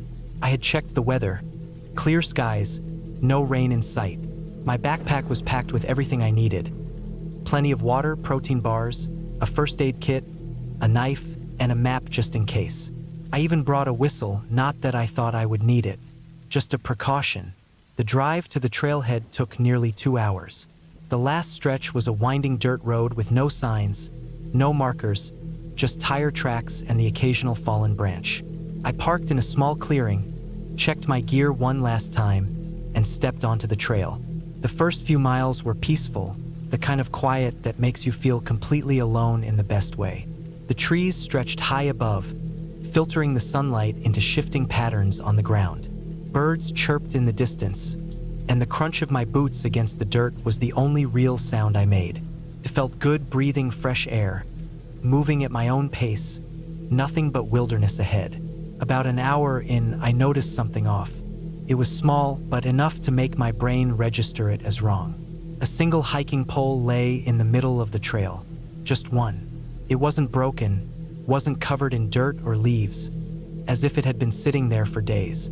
It looked recently dropped, maybe within the last few hours. I stopped, listening. The forest was still. No voices, no footsteps, no sign of the person who had lost it. I considered picking it up, maybe leaving it at the trailhead later in case someone came back for it. But something about it unsettled me. I stepped around it and kept going. The trail got steeper. The further I went, the more rugged the terrain became. Roots jutted out, the path narrowed, and the trees grew denser. The wind picked up slightly, rustling the branches overhead. That's when I saw the second item. A black glove, just one like the hiking pole. It was lying on a rock beside the trail, fingers slightly curled, as if someone had taken it off and forgotten it. I stared at it for a moment. I hadn't seen anyone on the trail yet. No footprints in the dirt, no distant voices, nothing. But these things, the pole, the glove, meant someone had to be out here. Someone careless, maybe, or in a hurry. I kept walking, but now my senses were on high alert. Every snapping twig made my heart jolt.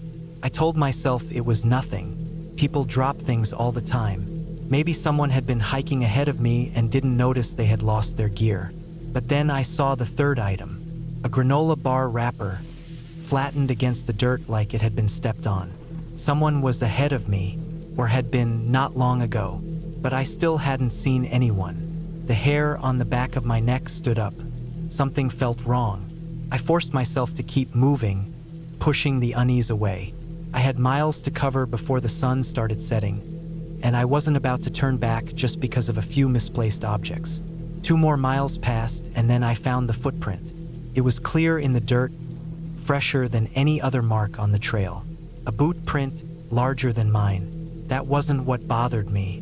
What bothered me was that it was facing the wrong way. Whoever left it had been walking in my direction. But now, there they were, heading back the way they had come. Something about that made my stomach tighten. Why had they turned around? Had they forgotten something? Gotten lost? Or had they seen something up ahead that made them decide to go back? I scanned the trail ahead. Just trees, rock, and dirt. Nothing unusual. But now my mind was racing. I kept moving, but my pace slowed. I started glancing over my shoulder, listening harder. The woods felt different. The silence wasn't peaceful anymore. It was heavy, like the trees were holding their breath. Another mile passed. The sun was climbing higher, but it didn't make me feel any better. The trail opened up slightly, leading to a small clearing with a few fallen logs and a large boulder. I took a sip of water, trying to shake the feeling that I wasn't alone. That's when I saw it. The backpack. It was sitting upright against a tree, like someone had set it down and walked away, but there was no one around. No sound, no movement, nothing. Just the backpack sitting there waiting. I stood frozen, my breathing shallow. My first instinct was to call out, but something in my gut told me not to. Instead, I listened. Hard. Nothing. I inched closer. The pack looked relatively new. A dark green hiking pack, unzipped slightly. A water bottle was sticking out of the side pocket. I scanned the ground. No footprints leading away from it. No sign of struggle. Just an abandoned pack in the middle of nowhere. I backed away. This wasn't right. No hiker would just leave their pack like this. Not unless they were coming right back for it. I turned and walked away, faster now. The quiet felt suffocating. My skin was crawling. I kept glancing over my shoulder, half expecting someone to come sprinting after me. Then I heard it, a branch snapping, not behind me, ahead. I stopped dead in my tracks, my ears strained, trying to pinpoint the sound. The forest was thick, but I could see the trail bending slightly ahead. Someone was there. I turned off the trail, heart pounding. I stepped quietly into the trees, moving slowly, carefully. The ground was uneven, covered in dead leaves and twigs. I crouched behind a fallen log, forcing myself to breathe slowly. More sounds, footsteps, slow, deliberate, then breathing. Not mine. It was close, too close. I didn't move, didn't even blink. My mind was screaming at me to run, but I knew better. Running makes noise. Noise gets attention. The breathing got louder. Then it stopped. Silence. A minute passed. Then another. I stayed where I was, barely daring to breathe. Finally, after what felt like forever, I heard movement again. This time, moving away. Slow, steady steps retreating down the trail. I didn't move until the sounds faded completely. Then I waited longer. 10 minutes. Maybe 15. Only when I was sure I was alone did I slowly, carefully get up. I took a different route back, cutting through the forest, avoiding the trail. It was slower, harder, but I didn't care. I didn't want to be seen. I didn't want to see whoever was out there. It took me twice as long to get back to my car. When I finally reached it, I threw my pack in and locked the doors immediately. My hands were shaking as I started the engine. The dirt road felt endless as I drove away, glancing in the rearview mirror every few seconds. I don't know who was out there. I don't know what they wanted. But I do know one thing. I'm never hiking that trail again.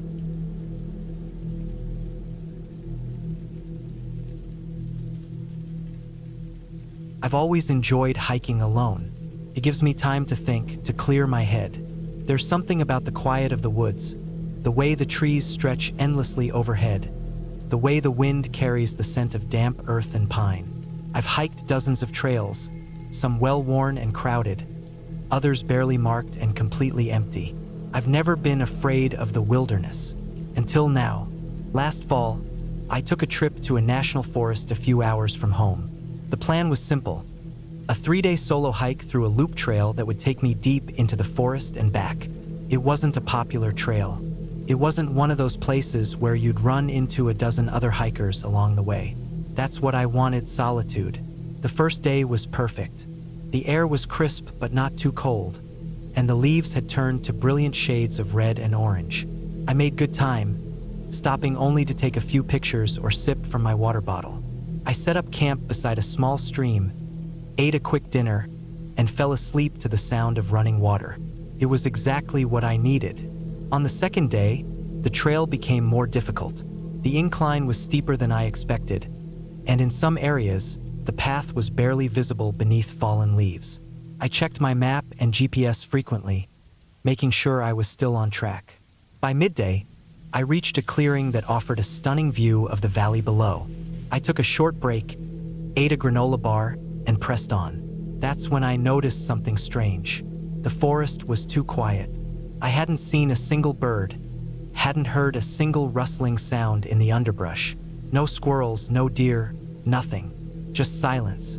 Felt wrong, but I pushed the thought aside and kept walking. A few hours later, I realized I wasn't where I was supposed to be.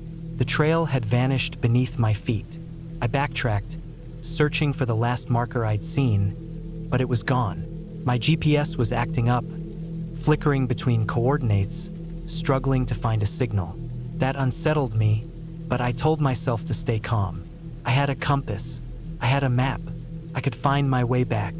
The sun dipped lower in the sky, casting long shadows between the trees. I knew I needed to find a place to set up camp before dark. As I searched for a clearing, I stumbled upon something that made my stomach drop. A boot, half buried in the dirt. It was old, cracked leather, the sole peeling away. But that wasn't what bothered me.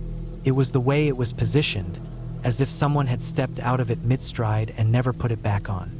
Nearby, I found a rusted canteen, its cap missing. I told myself it was nothing. Maybe a hunter had lost it years ago.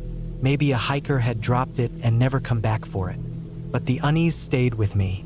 I set up my tent in the nearest flat spot I could find, built a small fire, and forced myself to eat. Every sound in the forest made me flinch. A branch snapped somewhere in the distance. The wind picked up, rustling the leaves, making them sound like whispers. I told myself it was normal, just the woods settling in for the night. I barely slept. Every time I closed my eyes, I imagined someone standing just beyond the firelight, watching. At some point, exhaustion took over, and I drifted off. I woke up suddenly. The fire had burned down to embers, casting a dim, flickering light. The first thing I noticed was that my tent was open. The zipper had been pulled halfway down. My stomach clenched. Had I left it like that? No, I knew I hadn't. I grabbed my flashlight and shone it outside. Nothing, just trees and darkness. My backpack was still where I left it. My boots, my gear, all untouched. But something felt wrong. The air was heavy, thick with something I couldn't name. I didn't sleep after that. I sat up in my tent, knife in hand, listening, waiting. At first light, I packed up and started walking. I didn't care if I had to backtrack the entire way. I just wanted out of there. But the further I walked, the more I realized something was wrong. The terrain didn't match the map. I should have reached a river by now, but there was no water in sight. I should have seen the rock formations that marked the trail's halfway point, but they were nowhere to be found. I was lost. I told myself to stay calm. I retraced my steps. I tried to find any familiar landmark. That's when I saw them. Footprints. They weren't mine. They were fresh, pressed deep into the soft earth. Bare feet. The prints led in a winding path through the trees, disappearing into the underbrush. I turned in the opposite direction and walked as fast as I could without running. My heart pounded. I kept checking over my shoulder, expecting to see someone or something following me, but there was nothing. Just trees, just silence. Hours passed. My legs ached. My throat was dry. Then, up ahead, I saw something that made my chest tighten. My campsite, the same spot, the same fire pit now cold and dead, the same boot, half buried in the dirt. I had been walking in circles. Panic clawed at my throat. I sat down, forced myself to breathe. I checked my compass. The needle spun uselessly, twitching back and forth. My GPS flickered, then went black. I had no choice. I had to keep moving. The sun dipped lower. I walked until my legs felt like lead. The forest grew darker, shadows stretching, twisting. I didn't want to stop, but I had to. I couldn't risk stumbling in the dark and injuring myself. I found a tree with a thick, sturdy trunk and climbed up, wedging myself between two large branches. I told myself it was safer than the ground. I held my knife tight in my hand and waited for morning. Sometime in the night, I heard it. A breath, not mine, close, right beneath me. I didn't move. I didn't breathe. Then slowly, footsteps, soft, deliberate, moving away. I stayed in that tree until dawn. When the sun finally rose, I climbed down, legs shaking. I ran. I didn't care if I tripped, if I fell, if I got more lost. I just ran. I don't know how long it took, but eventually, I found a dirt road. An old service road, barely more than a path, but it led me out. I followed it for miles until I found a ranger station. I told them I got lost. That was all. I didn't mention the boot, the footprints, the open tent, the breathing. I don't hike alone anymore.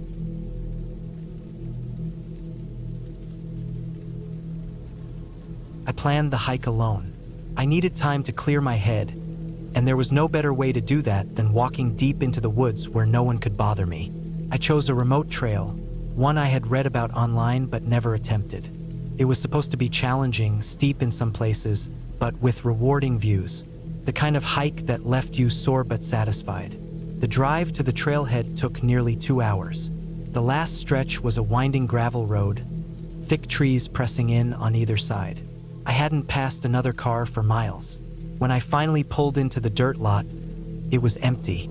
That wasn't too surprising. It was midweek, early morning. Most people were at work or still in bed.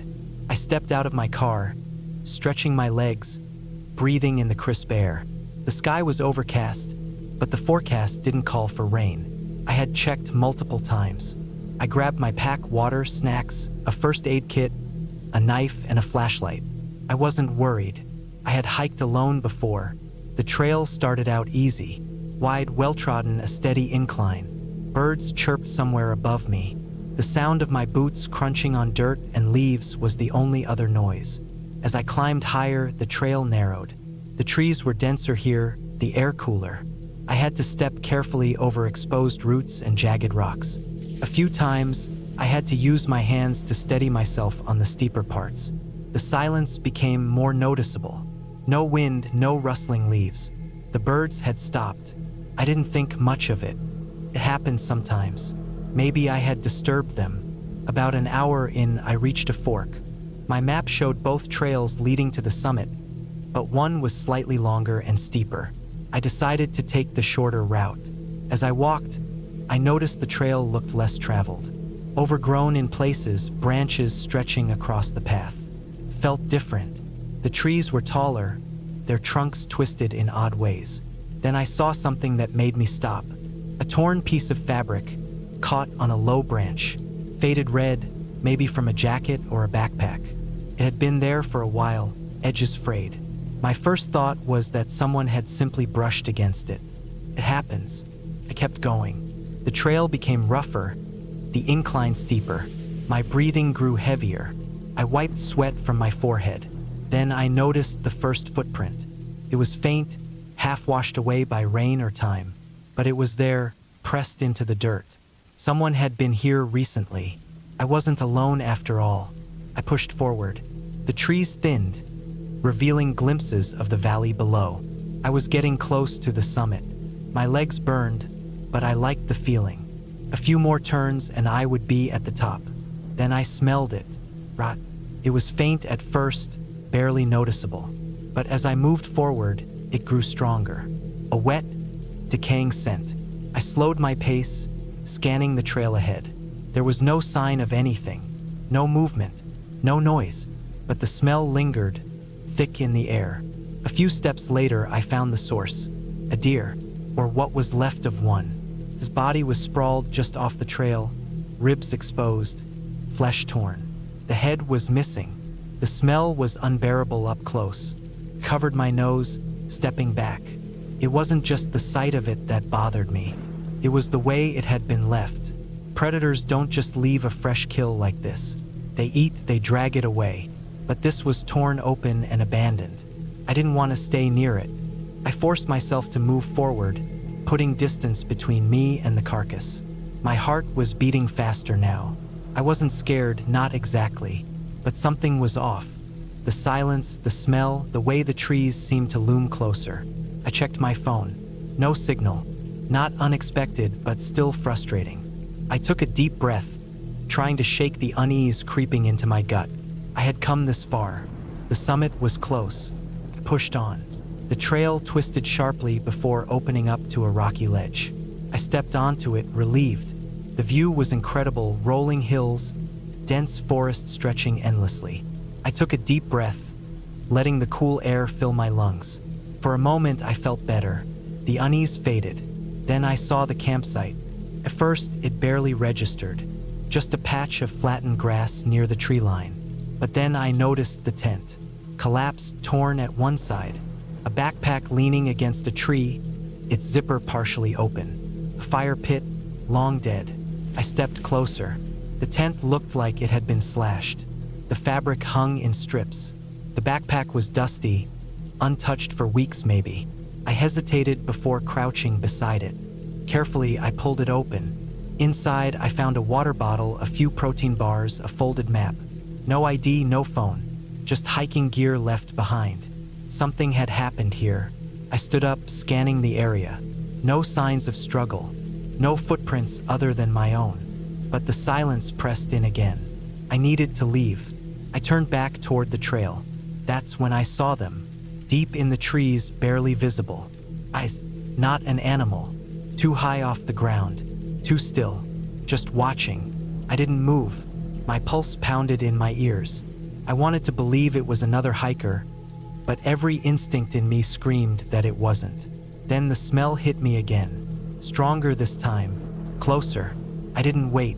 I turned and walked, fast, controlled. I didn't run. Running triggers pursuit. I forced myself to keep a steady pace, even though every nerve in my body begged me to move faster. I listened. No footsteps, no breaking branches. Just my own breath, sharp and uneven. The trail felt longer going back. The trees thicker, the silence heavier. When I finally reached my car, I didn't waste time. I threw my pack into the passenger seat, locked the doors, started the engine. My hands shook as I gripped the wheel. I looked back at the trailhead, expecting something, someone, but there was nothing. I didn't tell anyone what happened, not for a long time. I convinced myself I imagined it, that my mind played tricks on me. But sometimes, when I'm alone in the woods, I remember the smell, the silence, and the eyes watching from the trees.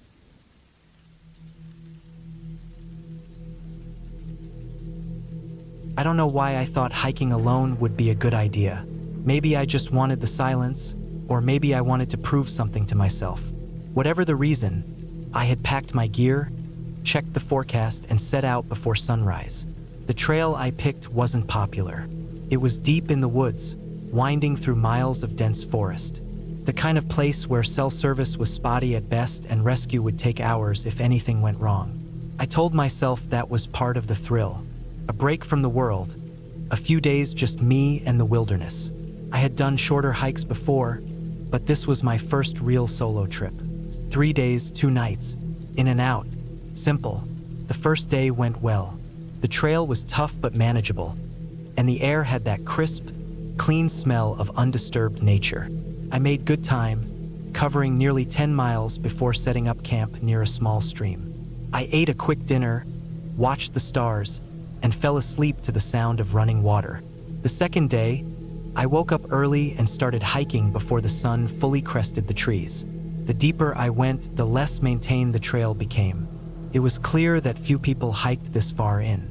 The path was overgrown in places, and some fallen trees forced me to take small detours. That's when I saw the first sign that something was off. A boot. Not an old, torn-up boot left behind by some careless hiker. This one looked fairly new. Good condition, a little dirty but solid. It was just sitting there on the side of the trail, like someone had taken it off and forgotten it. I looked around, half expecting to see someone searching for it, but the woods were empty. I don't know why, but it unsettled me. I kept walking, pushing the thought out of my mind. People lose things on trails all the time. Hats, sunglasses, water bottles. A boot was odd, but not impossible. By midday, the terrain had gotten rougher. The elevation climbed, the trail narrowed, and thick underbrush swallowed everything beyond a few feet. That's when I found the second boot. Same brand, same size, same condition. That stopped me in my tracks. 2 boots, separated by miles of trail. Both in good shape, not abandoned and rotting from years of exposure. This wasn't normal. Someone had left them there. But why? And where was the person they belonged to? I told myself not to overthink it. Maybe someone had carried an extra pair and dropped them by accident. Maybe some animal had dragged them here. Maybe it was nothing. But my gut told me otherwise. I kept moving, my pace a little faster now. The woods felt different. I couldn't put my finger on it, but the silence had changed. It wasn't just quiet, it was empty, like the whole forest was holding its breath. Then I found the campsite. First, I didn't even see it. The trees were thick here, and the ground was uneven. But then I spotted the corner of a tent, half collapsed and covered in leaves. My first thought was that it was old. Maybe someone had left it behind years ago. But as I got closer, I saw that wasn't the case. The tent wasn't abandoned. It was wrecked. The fabric was slashed open. The poles snapped. A backpack lay nearby, half-zipped, spilling clothes and gear onto the ground. A sleeping bag, still inside the tent, was torn in a way that made my stomach twist. There was no blood, no bodies, just destruction. I stood there for a long time, listening, waiting. My brain tried to make sense of it. A bear attack. But there were no claw marks, no food left out, no signs of a struggle. It looked more like someone had torn through the tent in a hurry, grabbing what they could before running. I checked the backpack, hoping for some kind of ID. Nothing. Just clothes, a flashlight, an empty water bottle. The only thing that stood out was a small notebook, stuffed deep in one of the pockets. I flipped through the pages. Most of it was normal, notes on the trail, weather conditions, little sketches of trees and birds. But the last few entries were different. The handwriting was Messier, the lines frantic. Something is following me. Asterisk, I don't know what it is. I hear it at night. Footsteps, but too light to be an animal. It never gets close, just stays in the trees. Asterisk. Asterisk, I found a boot today. Not mine. Who loses a single boot? Asterisk. Asterisk, I saw something last night. A shape just beyond the firelight. It didn't move. It just stood there. Asterisk. Asterisk, I'm leaving in the morning. I don't care about the rest of the trip. I have to go. Asterisk. That was the last entry. I stood up, my skin crawling. The camp was old. At least a few weeks, maybe longer. But the words in that notebook made me feel like I wasn't alone. I looked around, scanning the trees, trying to shake the feeling that I was being watched. Then I heard it, a soft snap, like a footstep on a twig. I turned fast, heart pounding, but there was nothing, just trees. The wind moved through the leaves, making the shadows shift. I backed away from the camp, gripping my hiking pole like a weapon. My instinct screamed at me to leave. Now, I took the shortest route back. I didn't care about finishing the loop or taking the scenic way out. I just wanted to be gone. The sun started setting as I hiked, stretching the shadows long across the trail. Then I saw it. Far ahead, at the edge of the path, something moved. Not a person, not an animal, just a shape half hidden by the trees. Too still, watching. I didn't stop to get a better look. I just ran. I don't know how long I ran, only that my lungs burned and my legs ached by the time I reached my car. I threw my pack inside, locked the doors, and sped down the dirt road without looking back. I don't know what I saw. I don't know what happened to the person in that tent. But I know one thing, something was out there, and it wasn't supposed to be. I won't be hiking alone again, ever.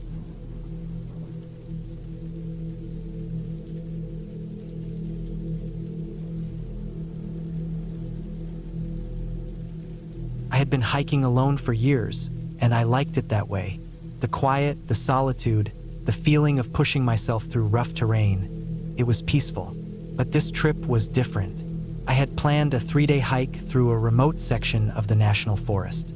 No designated trails, just me, my pack, and a mapped-out route I had pieced together from satellite images and old forestry maps. The area was rugged, full of steep ridges and dense trees, with few clearings and even fewer people. Perfect. The first day went as expected. The hike was tough, but I had done tougher. I crossed a shallow stream, climbed a few steep inclines, and found a decent place to set up camp before sundown. I built a small fire, ate a simple meal, and fell asleep to the sound of the wind through the trees. Day 2 started early. I packed up, checked my bearings, and set off toward a ridgeline that would give me a better vantage point of the area. The climb was grueling, and by midday, I was drenched in sweat. The forest was thick, the trees pressing in from all sides, making it hard to see more than a few yards ahead. The only sounds were my own breathing and the occasional rustle of leaves. I was alone, or at least I thought I was. It started with small things. A broken branch that hadn't been there before. A patch of disturbed earth like someone had stepped there recently. I chalked it up to animals, but the unease settled in anyway. I pushed forward, ignoring the feeling creeping up my spine. By late afternoon, I reached the ridgeline. The view was worth the effort. Miles of unbroken wilderness stretching in every direction. I took a moment to rest, sipping water and planning my route down the other side. The descent looked steeper than I expected, but I had handled worse. Halfway down, I found something that made my stomach drop. A boot print. Fresh. It wasn't mine. I froze, listening. Nothing. The forest was still, too still. I looked around, scanning the trees. No movement, no sound. But someone had been here, and recently. I checked my map, my location. There were no marked trails nearby, no reason for anyone else to be out here. And yet, someone was. I moved faster, following the slope downward, putting distance between me and whoever else might be out there. The terrain was rough, full of loose dirt and jagged rocks. I stumbled more than once, my nerves making my steps unsteady. By the time I reached the valley floor, the sun was low. I needed to find a campsite, but the feeling of being watched kept me moving. I hiked farther than I should have, deeper into the trees, until exhaustion forced me to stop. I set up camp in a small clearing, eating quickly, my ears straining for any sound beyond the crackle of my fire. Sleep was slow to come. Every snap of a twig made my eyes fly open. Every gust of wind sounded like footsteps. Eventually, exhaustion won, and I drifted off. I woke up to the sound of movement. Close. My fire had burned down to embers, casting just enough light to see the shapes of trees around me. I listened, my breath shallow. Leaves rustled, a soft crunch of dirt. Not an animal. I reached for my knife, my fingers wrapping around the handle. The sound moved, circling. I stayed still, heart pounding. Then silence. I waited. 5 minutes. 10. Nothing. Slowly, I forced myself to breathe, to think. I wasn't going to sleep again. I packed up quietly, leaving the dead fire behind, and moved. My flashlight stayed off. I didn't want to be seen. I walked for hours, navigating by moonlight and instinct. The feeling of being watched never left me. Every shadow seemed to move, every branch seemed to shift. I kept going, forcing myself to keep a steady pace. Dawn was breaking when I saw it. A campsite, not mine. A small, hastily built shelter. A fire pit with fresh ashes. And next to it, something that sent a cold wave through my body. A piece of my food wrapper.